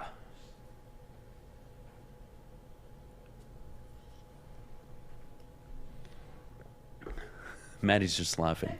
I wish she would laugh like, I try not to. This throws me off, but in a good way. Not a bad thing. I think I made my point. No, yeah, you're preaching facts. I agree. I think I made my point. But you know what? A lot of people have been complimenting my hair today. But I don't think you did get a lot of compliments on your hair. I didn't do anything different. Everyone thought I got a haircut, but I know who did get a haircut, and that's the guy to my right. And I know where people can go to get a haircut. That's Lady Jane's, because we broadcast live from the headquarters of Lady Jane's in Birmingham. And come on, guys, it is awesome for anybody to come up to Lady Jane's here or any location near you, sit in one of their comfy chairs, you watch your sports teams on the televisions, and get your hair taken care of. Open 10 to 8, 7 days a week, walk in anytime, relax, watch your favorite team play. And before you know it, your hair is game ready. Lady Jane's, 10 to 8, 7 days a week, walk in anytime. Lady Jane's, it's wicked awesome. Hi, I'm Cade Cunningham. Working with Hall Financial to purchase my first home was easier than I could have ever imagined. They treated me like family from start to finish. Find out for yourself at callhallfirst.com.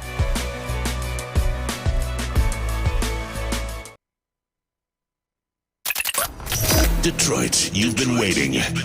You've been asking, and now he's back. Starting Monday, April 4th, Terry Foster joins the Morning Woodward Show every day, bringing you Detroit sports like only he can. The Morning Woodward Show with Terry Foster and Adham starts April 4th, live on the Woodward Sports Network. Welcome back. Thanks for joining us on the Morning Woodward Show here on the Woodward Sports Network. Also featured on the Roar on 99.1, 93.5, and 94.7 HD2. It's a great Friday Eve here in Woodward Sports. What do we got next? Whew. What we got next is the Red Wings just finished their last game of the month in what's been one of the worst months I've seen in a while. But before we get to that, I do want to continue on the Detroit Lions / Jim Caldwell conversation. Kaylin Jones in the chat says, Adam wrong again about Caldwell. The right personnel under Caldwell would at least have gotten him 1 or 2 more wins and probably another playoff berth. Coaching was not the problem during the Caldwell era. That is such an ignorant thing to say. Coaching was not an issue. That's why he couldn't beat, I don't know, all the good teams, and he was 3-26 during his time against teams with winning records? Yeah. Excuse me? Excuse you? You serious? The personnel wasn't enough? That dynamic offense with that quarterback who in one season got away from Jim Caldwell, got away from this organization, wins a goddamn Super Bowl and is the best quarterback that has played all season long. Most touchdowns, most yards. Yeah. Arguably had second highest passer rating. Had the best defense of the 2000s, no doubt. Like, but again, this isn't. It's just because we say the decision to get rid of Jim Caldwell doesn't mean he's a terrible coach. Just means he was average. Average. He was what? 6 games over 500. You losers! Your standards are so low. Yeah, that's the issue. The standards. God damn it, man. The standards. Love Jim as a person, as a human, but as a coach, he just couldn't get the job done. Yeah, Brandon, you're right. Most interceptions, too. How can I forget in a league where you throw the ball more than ever, right? Still won the Super Bowl. Well, your team has one playoff win in the last 58 years. Shut the fuck up. But yeah, I don't understand the Caldwell defenders at all. He was the greatest Lions coach in Lions history. And he has a winning record. Well, he the only kind of Lions does. coach to ever have a winning record. What did you get after that? But what did you get after that? You got Mr. Matt Patricia. He got nothing. He got nothing but getting fisted. That's all he got. He gave you nothing. He did better than some of the other coaches we've had. That's not saying much. They all suck. That's the issue, Fish. When people use the argument, well, he was the best coach in Lions history. That's the I didn't say that. I said he was better than some of the other coaches. What would you rather do? Go to the playoffs a few times in the span of 4 years, and get bounced? or Fish, three would three you rather- wins in No, 12 straight seasons? Fish, you don't remember anything correctly, buddy. I do remember stuff. You don't. The first year under Jim Caldwell, everybody in the city was on board with Jim. Everybody had confidence in him. The 11-5 season ended in a little sour grapes losing to the Packers in the final game of the year. That would have won you the division. Yep, that did suck. But what do you know? They lose to a winning team again. Anyways, I'm going to look past it. Year 2, you're feeling good about the team. What happens, guys? What happens? They lose 7 of the last 9 games. After starting 6. What was the record? 5-2? Yeah, it was 5-2. They started 5-2 and lost 7 of the last 9 games. Yeah. A lot of fourth quarter comebacks. And then it got worse and worse. And don't talk to me about Adham, the roster got worse. Shut the fuck up. Jim Caldwell is the one that demanded and pleaded and begged for Eric freaking Ebron. You don't believe me? Use your brain. Go on Google. Go watch all the videos in prior history, all the interviews. He wanted Ebron. Stop it. Just because Patricia was a fat scumbag hippo does not mean that makes Jim Caldwell any better. Just because Matt Patricia can't walk half a block without having a heart attack doesn't mean Jim Caldwell, oh my God, we fired him. Ah! Unbelievable. Do you think he should have got one more season? No, should he have gotten one more season? Yeah. Like, was he fired too premature? I think it was unfair that they let go of him, given that it was a 9-7 season. But you know what? If I'm a GM, honestly, guys, I make that decision too. Okay. You know why? I've seen his ceiling. Yeah. He can't win me a division. He hasn't won in 4 years. Come on. I'm asking for one division, and even if you can't, you only beat the teams that you're supposed to beat. You can never beat a team, I don't know, like a Green Bay. You can never beat a team outside of the division that has a winning record. But he got you to playoffs. Who else did that? They fell into the playoffs by winning 8 of their 9 games by fourth quarter comebacks because they had a great quarterback. And they had a kicker who could kick it from 70 yards. Yeah. I don't want to be unfair to Jim. He did so well. He really did well. He was the most successful Lions coach in terms of winning games and overall record that they've had. Yeah. That's not saying much. He was average. He was average, Fish. There are 2 other coaches that had Stafford and a good team, and what did they do? They choked it away. Well, that was maybe not Patricia, but 6 and that. Like guys, no. Yeah. They threw away so many games Like, it was never only the officials, guys. It was awful play calling, conservative play calling, still running the ball even though everybody knew in the world you couldn't do it, and you still tried it, and it always failed. It was a defense that for one season, in the regular season, dominated all the bad teams you played. They were the #1 defense against teams with losing records. Mm-hmm. They were middle of the pack against teams with winning records. They never played up to the competition under Jim Caldwell. That was the problem. Their record would have you believe that they're a very good football team or, middle of the pack, but they could never take that next step under Jim Caldwell. So yes, if I'm a GM and I've seen 4 years of that, I tell Jim Caldwell, we either win the division this year or you're done. I can't. Yeah. I can't with you. Or you somehow make it to the playoffs again and you win a playoff game. But I've seen your ceiling, dude. It's about 9 games. Yeah. And what he average? What did he average? Every single season, 9 wins. Average. Right. Oh, it's a winning record average, Adam. I know that, dumb. Like, you guys, I can't help you. Yeah. I really can't. And I get your point about giving him another year, and that's like the prove it year. If you're able to give Matt Patricia 1 more year, Bob Quinn 1 more year, and that's when they took Jeff Okudah, I don't see why they couldn't have give Jim Caldwell 1 more year. But again, that doesn't change the fact that you saw the ceiling. That's what you're preaching, and that's what everyone never should be had hearing. Coaching, and this is like the thing you need to learn, guys. Learn. Stop bringing up the past only. Learn from the past. Right. Why was Matthew Stafford not successful here? Was it because he couldn't be that quarterback, or because, I don't know, you had quote-unquote geniuses in the front office, right? Martin Mayhew, Bob Quinn. You're doing great. You're doing great. Oh, coaching, right? Where's your Sean McVay, Detroit? Oh, Jim Caldwell. Really? Yeah, because teams on the opposing sideline, they lose sleep at night thinking about how Jim Caldwell is going to prepare against their football team, right? No, the fuck they're not. And I hate this argument, but at the same time, and I get the health issues, why hasn't he gotten another head coaching job? And that's nobody wants to be average. Teams want to be young. They want to be innovative. They want to win division titles. Right.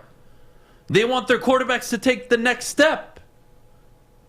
Matthew Stafford left for 1 season. You've never seen him play that well. You say you saw moments of the interceptions and stuff, sure. No better quarterback in the 4th quarter than Matthew Stafford.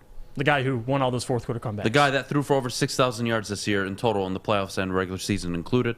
Tied for the most touchdowns. Yes, he threw the most interceptions. Who cares? He was a Super Bowl winning quarterback, and it was because of him as well. They don't win that Super Bowl without him. They don't get to the Super Bowl. They don't get out of Tampa Bay. They don't go down against San Francisco. They don't go down against Cincinnati. That has always been the consistent message all this time, and God, this coffee's not helping enough. And you guys have to remember, Jim Caldwell got to a Super Bowl, won divisions in Indianapolis. Peyton Manning was his quarterback. The 1 season he didn't have Peyton Manning, they went 2-14. On top of that, he played in the worst division and coached in the worst division in football at the time. The Texans suck balls. Jaguars suck balls. Titans suck balls. You had 3 teams in the division that looked like hungry hippos trying to eat balls. That's what they were like. And Stick knows because he was there.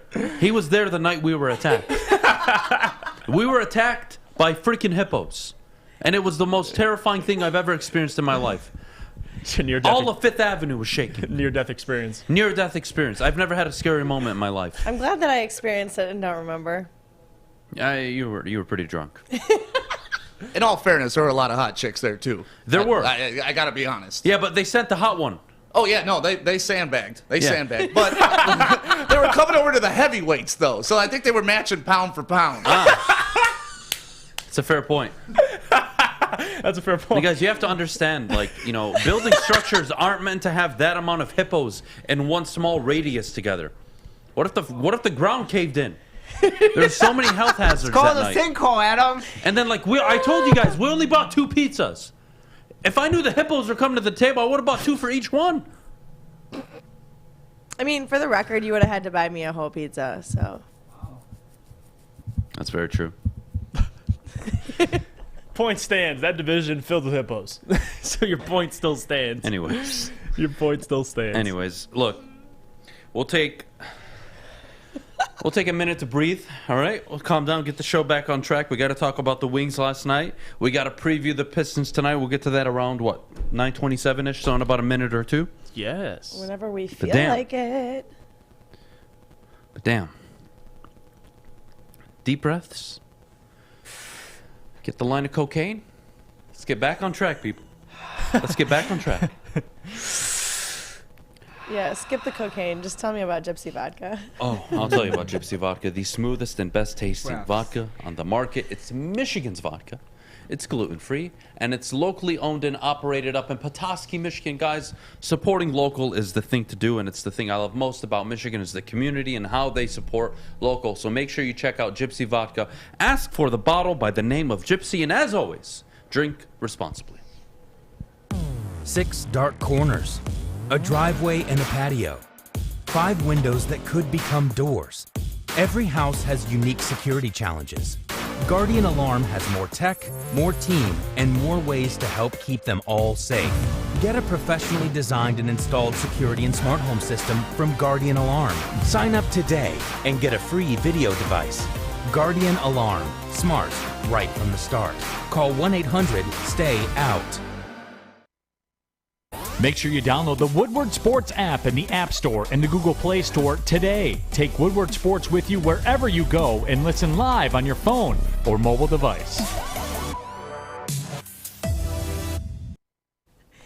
Welcome back. Thanks for joining us on the Morning Woodward Show here on the Woodward Sports Network. The Red Wings at least didn't let in 11 The month of goals. hell is over. I am hoping April is a better month for this hockey They made it team. to overtime. That's, that's good. Can we talk about something before we get to the game about the Rangers and the Red Wings just in general? Remember back in the day, what was it, 3 years ago, everyone was clamoring over Alexis Lafreniere? Yep, they were. Oh my God, the Wings, we got a tank for him. And then we get the 4th overall pick? Yep. Yeah. And the dude taking 3 spots after is better than everybody in that draft? I'm feeling pretty good. Love Steve Yzerman. I swear, if I could just meet Steve Yzerman, I wouldn't do anything. I just want to give him a hug and tell him thank you. That's it. Yeah. That's it. Maybe give him some You cocaine. have- Because he does a great job of drafting the cocaine, by the way. You want to talk about a guy that is the epitome of this shirt? It is Steve Yzerman. You have Steve Yzerman is the epitome of the shirt. Someone who works on the network can probably get you hooked up with Steve Yzerman. Darren, Wonder I who demand that is. answers. Can you picture Stevie Y and a I'm going to draft send the Steve cocaine Yzerman a shirt? draft the cocaine shirt. Yes. Imagine he wears it to a press conference. It'd be awesome. We got to talk to Darren. I love it. We got to talk to Darren. Yeah, D-Mac would know everything. You got all the connections. Yeah, I know that, Fish. Okay, I just... Captain Obvious. Okay. I love you, buddy. I love you, man. So the Wings lost last night in overtime 5-4. Lucas Raymond, 2 assists, I believe. Number 30 now on the season. He's having a hell of a season. Cider was Calder still got to go to different. Cider. Yeah, doesn't he it? was even last night. Yeah, It's been all season. It's been Cider. It's not even close. But I'm feeling really good about Lucas Raymond. Yeah. He's challenging the most points by a rookie in Red Wings history. my heart broke yesterday when he missed a wide open one-timer. Wide open, man. He missed completely the net. I was like, oh. Yeah, it's a rookie. Should have had one goal, one assist. 1 and 2. 1 and 2 would have been. Yes, Yeah. It would have had a 3-point night. But Again, though, last night, at least they didn't give up. I like to think of myself as looking at the positive. At least they didn't give up 7-8 goals. They gave up 5. They went to overtime, though, against a very good Rangers team. Jakob Vrana, though, is just such a difference maker. He is. I mean, you want to talk about a guy that just scores goals? That's all he does. Power play goal last night. Lucas Raymond, where the hell is he on the board? He had one assist, actually. I apologize. It was 1 assist. I don't know why. I assumed it was 2. Cider got 2? Yeah, he's probably thinking of Cider. He got the 2 assists, but still. So Cider got assist number 30, I believe. That was the correction. Lucas Raymond is at 29. That's why I thought the 2 were flop. Well, it doesn't matter. He's got 20 goals, 29 assists, 20 goals for a 20-year-old rookie who is playing on the first line against the opposing team's best players, who has a shot percentage of 13%. And he's getting pushed around. He's tough as nails. That's man. insane. He's getting pushed around out there, Lucas Raymond. He's still tough as nails. He's sticking it through. Yeah, you got to understand something. It played 66 games. Multiplied that by 3. That's about, 192, right? Mm-hmm. 192. He doesn't take 3 shots a game. He's at 150 in terms of shots on the whole season. Right. He averages less than 3 shots a game. He's got 20 goals. Yeah. That's not bad. No. That's impressive. How about when the kid gets more comfortable, skates more efficiently, understands the game more? That's a 40-goal scorer year in and year out in the making. Give him Lucas Raymond fucks. He does. He does. He really does. He does. He can have my wife. All good. No hard feelings, man. It's all good. He is so damn talented. Cider. You should call your wife right now to see if she knows who Lucas Raymond is. Yeah, I probably shouldn't do that. Oh, okay. And Tammy, I love the point. Tammy always reminds us, Cider was going to start this year in Detroit. Raymond wouldn't have unless Frano wasn't injured. That's It's true. crazy how That is things end very up working true. out. That's a good point. I don't think we haven't talked about that since the start of the season, really. But Jakub Vrana is so important, and that's a guy I'm paying anything for. He is a goal getter. Absolutely. He just gets goals. That is a guy you want on your team. So now I'm looking at this team going forward. How do they become a playoff contender? Well, my leading goal scorers are going to be Jakub Vrana, Lucas Raymond, Dylan Larkin, and I need one more. Yeah. I need one more guy. I need one more guy that's consistently, preferably a right winger, that can get me more goals. Who is that? Are they on the team now? Are they in the system? Are they in free agency? Do you have to trade for them? Questions we'll continue to ask. And what's Bertuzzi's future too? Not even We'll just see. this year, beyond We'll have this to year. wait and see. Because he's a stud. He had a goal last night, but Bipolar Punt says Adham is a wannabe gangster. what? I don't know what that means, but bipolar Punt is a wannabe bitch. Well, you want So- you want to be a dictator, so he's kind of not wrong. Yeah, that's in my DNA, Fish. How do you talk People about... like him need to get eliminated. What do you want me to do? That's why we need dictators. Well, we can do that. No, I don't want to do it that way. Jack Harrington says, I'm surprised he's still great married. song. Honestly, man. Legendary. all right, that one was good, Jack. Honestly, I'm surprised too. I don't know how she deals with me. I leave here every night at like 8, 9, 10 o'clock at night. I get home, see her for like 30 minutes, and I sleep.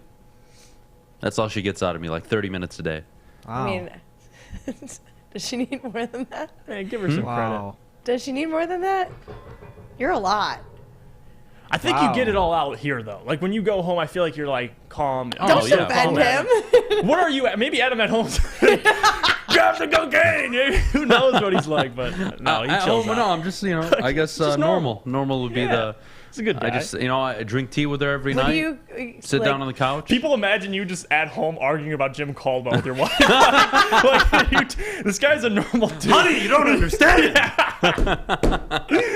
Oh, I love it, man. We need to do have a secret camera in your house. No, just no. one day we just follow you into, we into your house. We get everything. Fish. I don't want that. We don't want to at see all. that. I don't want that, Fish. And it's all Nobody going on the wants morning that. Nobody Woodward show wants the a next secret day. camera in my house because a lot of shit goes on in my house. That's why we want a secret camera in your house. No, because Stop things happen. saying we and start saying you I want a want camera in my house. I want a secret camera in your house. Is that better? I want it. That's better. I don't know why Thank you. you would want to see that. Because I will get you all the views in the world from whatever's in your house. You don't want to see the views that going on in my house, buddy.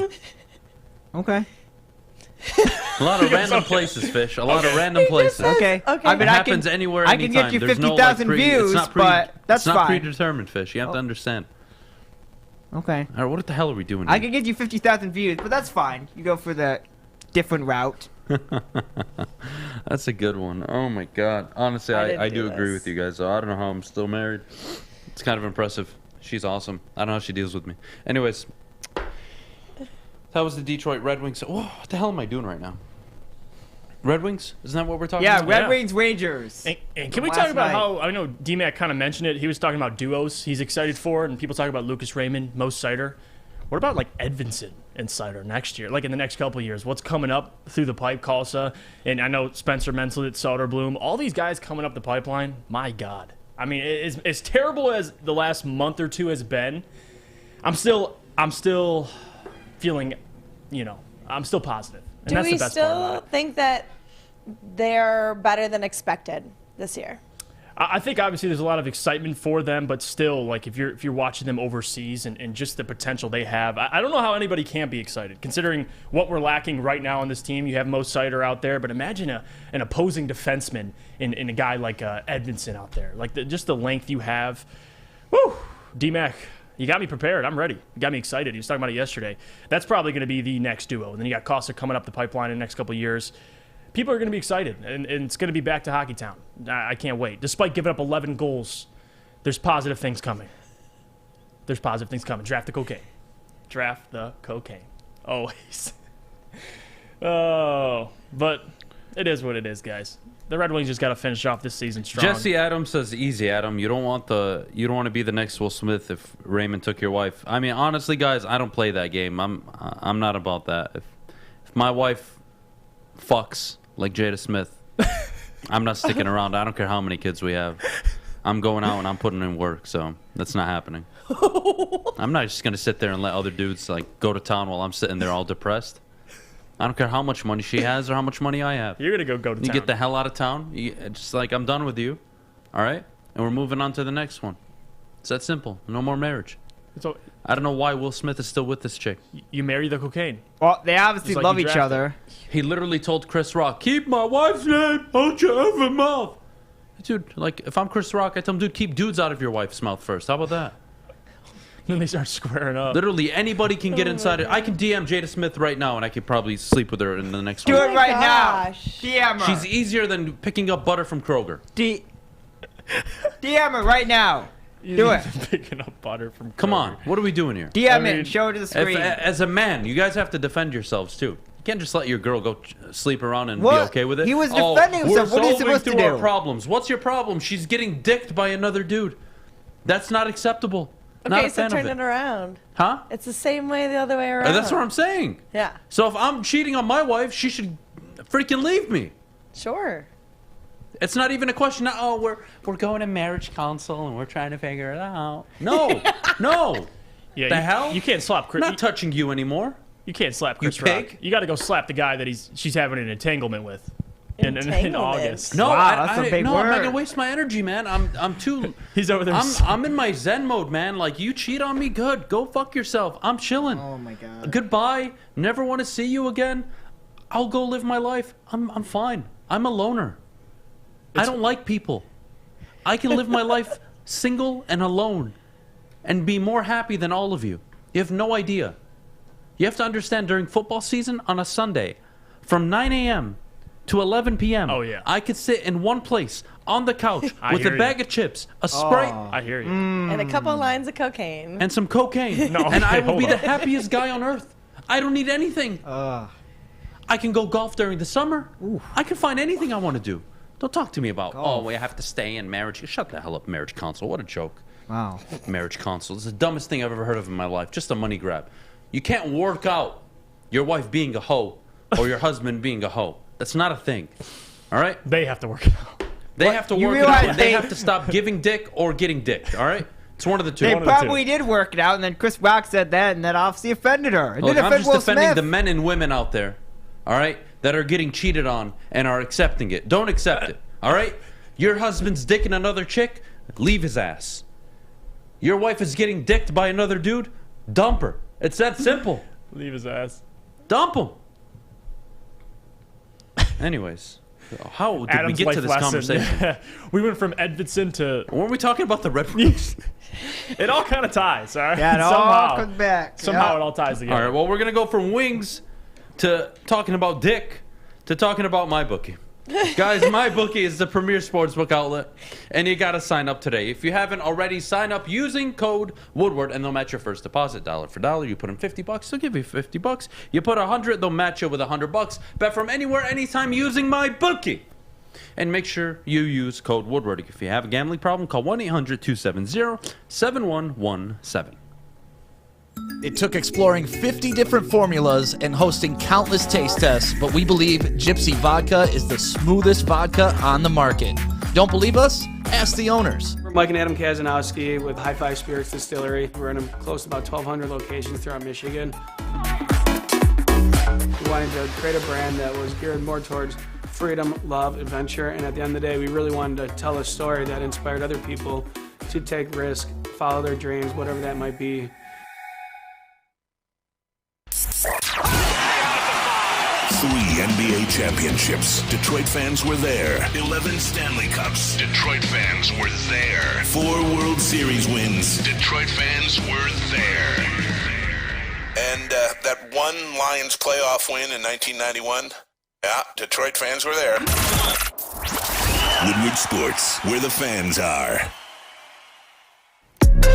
Welcome back. Thanks for joining us on the Morning Woodward Show here on the Woodward Sports Network. We got to talk about the Pistons. They got a game tonight at home against the 76ers. Jeff, are you ready for this? I don't know. Honestly, I said I wasn't ready for the Nets game, and they kept that one close. This one, listen, you know the person always says, I mean it this time, not last time. I mean it this time. That's me. I mean we're going to get blown out today. I feel it in my blood. Because the Philadelphia 76ers, you have to understand, guys, they're coming off a 2-game losing streak. Harden and Embiid, obviously the tandem, everyone's expecting them to at least let me just say this. I'm not trusting James Harden and Joel Embiid in the postseason. I'll just say that right now. But at least in the regular season, they're good enough to give the Pistons problems tonight. And the difference between them and the Nets is the Nets don't have any, number one, barely any perimeter defense, but no defense, especially coming into the post. You're facing Joel Embiid tonight. I mean, Matisse Thybulle, they got dogs over there. Obviously, James Harden, who's going to be guarding James Harden. I'm excited to see Killian Hayes tonight, as I always am to close the season. That's been the guy I've been watching the most. I know what I'm getting out of Cade Cunningham. I know what I'm going to get probably out of Marvin Bagley tonight. But Killian Hayes and Sadiq Bey are the two guys I'm watching. Tonight's going to be a tough one. Hopefully they do lose the next 6. I would love that. You're tied right now for damn near bottom of the odds in the NBA, number 1 pick. So right now, all that should be on the Pistons' minds, going into this game, competing, don't worry about winning. I know Cade's going to bring it tonight. It is in Little Caesars Arena, and the Pistons have been somewhat, I mean, they're still below 500 at home. I mean, they're a terrible team, but they've played better at home. I mean, 12 of the 20 wins they have came from Little Caesars Arena. So they're probably going to play well tonight. I just don't think it'll be well enough to win. I got Embiid having a good game tonight, trying to bring his name back into the MVP conversation, and they just don't have the post defense to put up with Joel Embiid. It's going to be Isaiah Stewart. I know he's going to be playing his ass off, but again, I just think the skill of Philadelphia will end up coming and overcoming the Pistons tonight. Honestly, they'll probably lose by 10, 15 points, I'll predict tonight, but I still expect them to play hard, so lose, please. That's what I'm asking. Tank season. Troy Weaver, Dwayne Casey, co-pilot and piloting that tank. And it's time, Adam. Lose all the next 6. I can give a rat's ass. I'm good. I've seen what I had to see out of Cade. I'm always excited to see what Cade's going to put together. I'm kind of... I'm not sure how I feel about the 76ers. All right, Pistons are at home tonight at LCA. All right. It's a winnable game. It really is. You know, we joked about getting blown out by the Brooklyn Nets, but I'm not sure what I'm getting from James Harden. He's kind of cooled off, even though, again, the numbers are really impressive, but the impact isn't what it was. Right. Joel Embiid, obviously an MVP candidate, but I'm not sure how I feel about the 76ers. They just lost to the Milwaukee Bucks. I feel like the Bucks are here, and it's the rest of the NBA trying to catch up. I don't think there's any team close to matching the Milwaukee Bucks. And when I look at the 76ers, they're a beatable team. Yeah. They really are. And they lost last night or the night prior to that by Giannis game-winning or game-sealing block. So they lost by a block by Giannis. Who knows how they're going to respond? They could come out and be sloppy and just be unmotivated, or they could come out and very well want to just absolutely destroy and obliterate the Pistons. I have no idea. But again, like you said, Adam, I agree with you. I don't trust the Philadelphia 76ers either. I've been saying that for months now. Just because you traded for James Harden doesn't mean you're making anything. I mean, James Harden, when have we ever recognized James Harden as one of the premier postseason players? I don't remember anybody recognizing him as that. So, but regular season's different, and narrative matters. Philadelphia's coming off 2 games of losing streak. They're trying to compete for at least a high seed in the Eastern Conference. You know what we should do I think tonight? they respond. What's up? You know what we should do tonight? And everybody in the chat, please give me your yes or no if you want it. You want to host this Twitter Spaces tonight? I'm down. Me, you, Sean, Maddy, you want to join in? Fish, too? I'll be there. Talk about the Pistons, Cade Cunningham. Let's do it. Talk about cocaine. If you need marital advice, Yeah. I'll be there. Seriously. YOLO? Yeah, YOLO. What I'll time? be there. Like 8? What time's the game tonight? 7? Yes. Game tonight is at 7 o'clock Eastern Standard I mean, we Time. could start it at around 8 o'clock while people are watching the game, maybe? Yeah. I don't know. We'll see.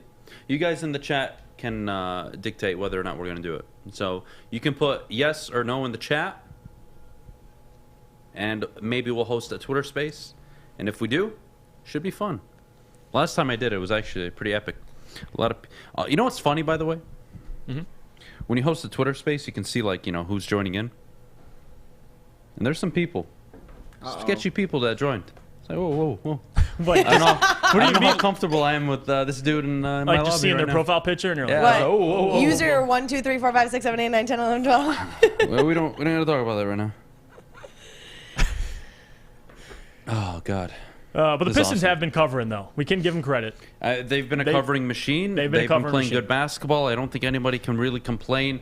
Now, you want to talk about Dwayne Casey and his future? I don't want to do that right now. Can I just get that on the books, just for now, openly, publicly, for all of you? I think it's irrelevant to talk about Dwayne Casey's job, given the talent on this basketball team. There's not a coach in the NBA that comes to Detroit right now and is contending for you. So if you're not contending, what would you rather be? A bad team. Why? And I'll take a coach. So you can add more talent. Exactly. And this is a guy that has proven in his past time that he can develop talent.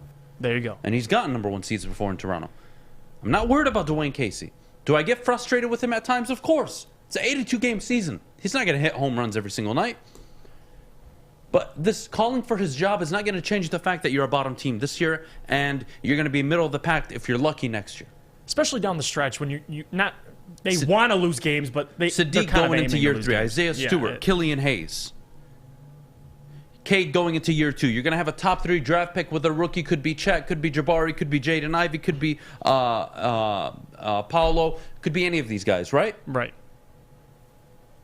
Still so young and raw, and Jeremy Grant will likely be traded. Don't focus so much on Dwayne Casey. Dwayne Casey is doing a good job, and the players respect him, and the players are learning to play under him. You need to take these steps in the NBA. Cade will not be a superstar until minimum of year 4.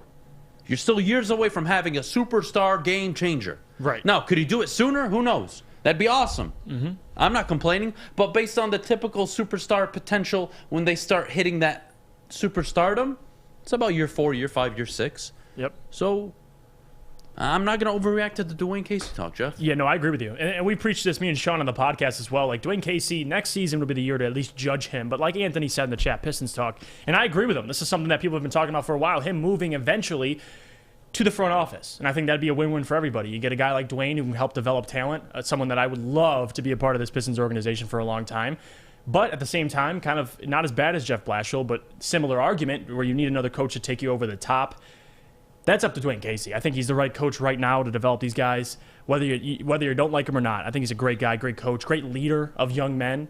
And we'll see. Next year is going to be a big year for him if he stays coaching. Don't know if he wants to do with his future, if he wants to go to the front office job or get a front office role earlier.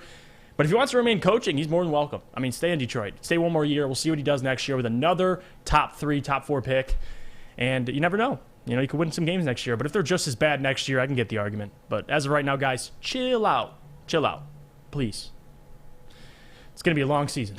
It is going to be a long season. But you know what else you guys need to do in terms of long-term? We talk about long-term projects with the Red Wings, long-term with the Pistons, the Lions, future rebuilds. You need to rebuild yourself a little bit. I'm not telling you need to be a bodybuilder, but what I am telling you is you need to take your physical and mental health very seriously. Go to the gym a half hour, 45 minutes, an hour a day. Why? Because it is so essential. And Planet Fitness is where you'll be able to take care of your body, your physical, your mental health. Your fitness is essential. You can start today, $0 down, $10 a month. Visit planetfitness.com or one of their many Metro Detroit locations. Guys, I can't stress it enough how important it is to take care of yourself. Put yourself first. And you can do that with Planet Fitness, a judgment-free zone. We'll be back for Mailbag in a little bit. Get your questions in the chat. We'll see you. Life is full of hard choices. We're here to make one of life's biggest decisions as simple as possible.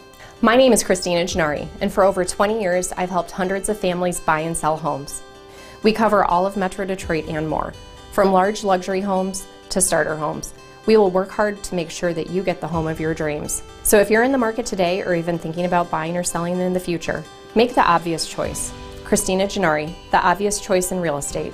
Visit us at soldchristina.com today. Detroit, you've been waiting. You've been asking, and now he's back. Starting Monday, April 4th, Terry Foster joins the Morning Woodward Show every day, bringing you Detroit sports like only he can. The Morning Woodward Show with Terry Foster and Adham starts April 4th, live on the Woodward Sports Network. Welcome back. Thanks for joining us on the Morning Woodward Show here on the Woodward Sports Network. It's mailbag time, so get your questions in the chat. Guys, do you see one that you want to start with? All right, what do we got here? Let's see. A lot of questions. Adam, you need to get that Planet Fitness membership. He already has a gym membership. I already do. Yeah. Adam works out. Look, I don't care. Adam, they're all about Adam, these questions. All right, ask him. I'm listening. Adam, do you own a treadmill? God, no. Who has a treadmill at home? Who? I mean, a lot of people have a treadmill at the home. Popos probably do. Why? Why would you want to run inside of a house? Probably like running 5 million outside? people. We live in Why? Michigan. It's so much better for you to run outside, even if it's Not in the in cold. 1 number degree one. weather. And number two, why would you want to be? I don't like being isolated. What about this one? This question's good. Adam, would you be okay with the idea of the Lions using the 32nd pick to trade up in order to get Malik Willis? I'd be open to it. Depends what they're giving up to. Move up, I don't know, 10, 12 spots. And what if you do move up, but he would have been there anyway? Like, what if you're moving up 10 I don't want to play spots? the what if, but yeah, I'm with. I do. Go agree get your with that. guy. I get it. Go get your guy. Is the next Red Wings coach already employed by the organization? Klomp? I don't believe so. I do believe they're going to go outside of the organization. I believe Yzerman already has his eyes on who he wants. I love this question. Adam, are the Woodward Heavyweights dropping a new episode at 10 a.m.? You're damn right they are. And guys, make sure you go check out the Woodward Heavyweights podcast. Check them out on their YouTube channel at Woodward Heavyweights. Check them out. It's going to be premiering at 10 a.m. on their YouTube channel. Make sure you give it a listen and a watch. They are freaking hilarious. Let's see what other questions you have. What's your favorite Pop-Tart? I hate Pop-Tarts. So do I. But when I was a kid, the chocolate fudge one was the OG. Chocolate none. chip. Chocolate fudge was the OG Pop-Tart in my opinion, but when I was a kid. Toaster strudels over Pop-Tarts all day Toaster long. strudels, we were too poor to afford them, so. Sad. When I was a don't mean kid. to laugh. That was rude. Sorry. No, it's I don't care. What? Those are good memories. Hey, we all got Those our are back. good memories. We all got our come up. Come on. What? You can't be honest in a room? I've still never had a PB&J, so I'm Yeah, out. I mean, you're just a threat to I'm just society out. with that. Yeah, I'm a psychopath. It's okay. All right, what other questions do we have? What's... Adam, are Lions fans down bad for a quarterback just because they don't like golf? Yeah, I think they're overreacting a bit, but again, if the organization has bought into this quarterback, whoever it may be, they should go all in and get him. That's my opinion. Mm-hmm. Adam, would you trade Jeremy Grant for Cam Reddish or another young piece? No. I prefer a draft pick and just give it to Troy Weaver to make that decision on, but nah. Adam, would you Will Smith fish? One of these days, I'm going to have to. Adam, are Torque and Green a lock to be in the opening day lineup? I think Riley Green is an automatic lock. He is playing very well. Mm-hmm. Torkelson is batting pretty decent. I want to say he's above 280 right now. No dingers yet. Not many RBIs. I believe it's only one. So, not the best spring training, but I don't expect him to. He started off like that in the minors last year, and then he tore apart the minor circuit last year towards, I want to say, the second half of the season. So I don't mind it at all. I think both should be in the lineup, though. I think both should be in the lineup. Deuces. We can never afford toaster strudels either, Adam. Spencer, I love you, man. Adam has to take some of the blame why the fans hate golf so much. Adam had pitchforks out. Yeah, because he sucked dick. And then we realized it wasn't his fault. It was actually Anthony Lynn. And then when Ben Johnson and Dan Campbell took over, he looked much more capable.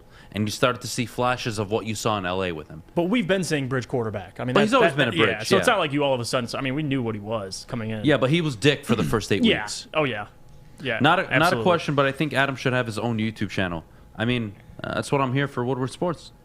I'm not sure what I do on the YouTube channel. What do you guys want me to be, a therapist on the other channel? Yeah, just anything. What would I do on my own YouTube channel? Somebody give me just ideas. whatever honestly. you want. This is an Therapy. honest question. I'm being very serious now. Let's say I start a YouTube channel today. Whatever you want. What am I Therapy, posting? video games, All my drama. content's already on the Woodward Sports Network. What would I post? Marital advice? Yeah. Calling fat people hippos?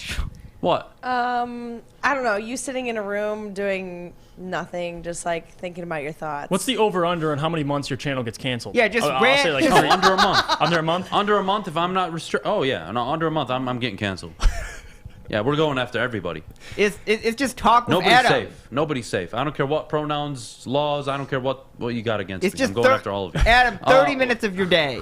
Stop, Fish. What's your take with a quarterback at 32 or 34, Ritter, Howell type? Is it something fans really need to think about if they think Goff is a bridge quarterback? Yeah, I mean, you can consider it.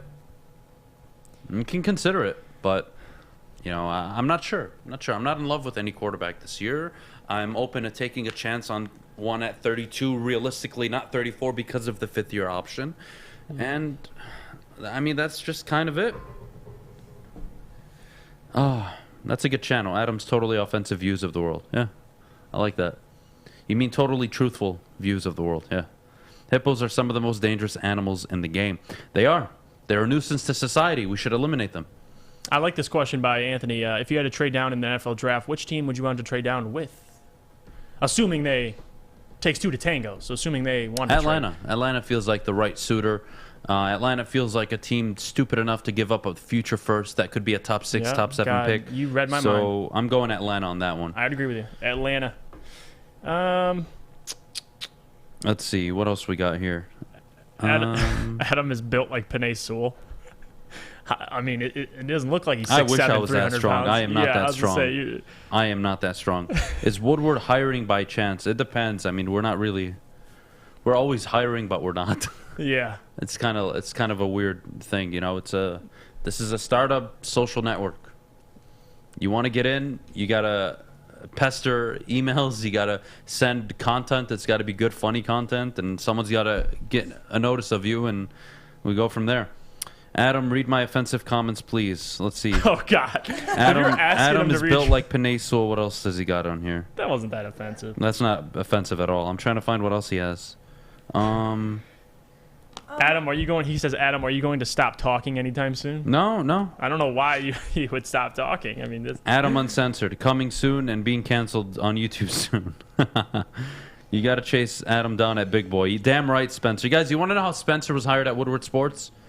Spencer had been Big applying. boy. Spencer had been applying for over a month, back and forth conversations with me. You're going to give everyone a lot of ideas, but And, go you ahead. know, we're talking about, you know, his potential fit here, possibly working as a technical director here at the network, which is a need we had. Vetting out his experience, what it would look like him joining, all the stuff. I don't have to get into detail. And he was in a period where the network, you know, was just very busy. So we're talking weekly, but we're not making significant progress where he's going to be in the door. So we do a remote broadcast at Big Boys. Big Boy. And guess who shows up to the broadcast? Spencer Raxter. freaking The man, the myth, the Raxter. legend. And he got hired that day because of how persistent he was. I love that about him. So Spencer gets all the love from me. We love Spence. That's what you got to do. Let's see what else we got here. Adam, I'll stick up for you. You're not built like Sewell. You look like Baker Mayfield. God damn it, Peterson. I'd rather be like Penei Sewell. Man, I hate the Baker comparison. That's awesome. There is a guy that goes to my gym. I'm not kidding you. I double took at him the first time I saw him because he literally looks like Baker Mayfield, and he wears the stupid headband and everything. And I told you the story about when I was at the gym in the morning at like 5 a.m. Yeah. Some dude walked up to me and called me a bitch because I wasn't repping enough plates. That Dude, was look at me. Look at me. the best story. I can't. What? I'm 185 pounds. What? You want me to bench 250? What do I look like, the Hulk? God damn it. We got to go to... No, we don't. It's the end of the show. Yeah, It's end of 10 the o'clock. show. Guys, Happy have a great Thursday. Thursday. We'll see you tomorrow. It's Friday Eve. I hope you have a blessed day. You mean Friday? Draft the Cocaine shirts are available on the Woodward Sports Store. Go to shop.woodwardsports.com. Take advantage. Get your shirts while they're up. Absolutely. And Maddie, I'll get you a shirt after the show. Everybody, love you. Go to hell. Go USA.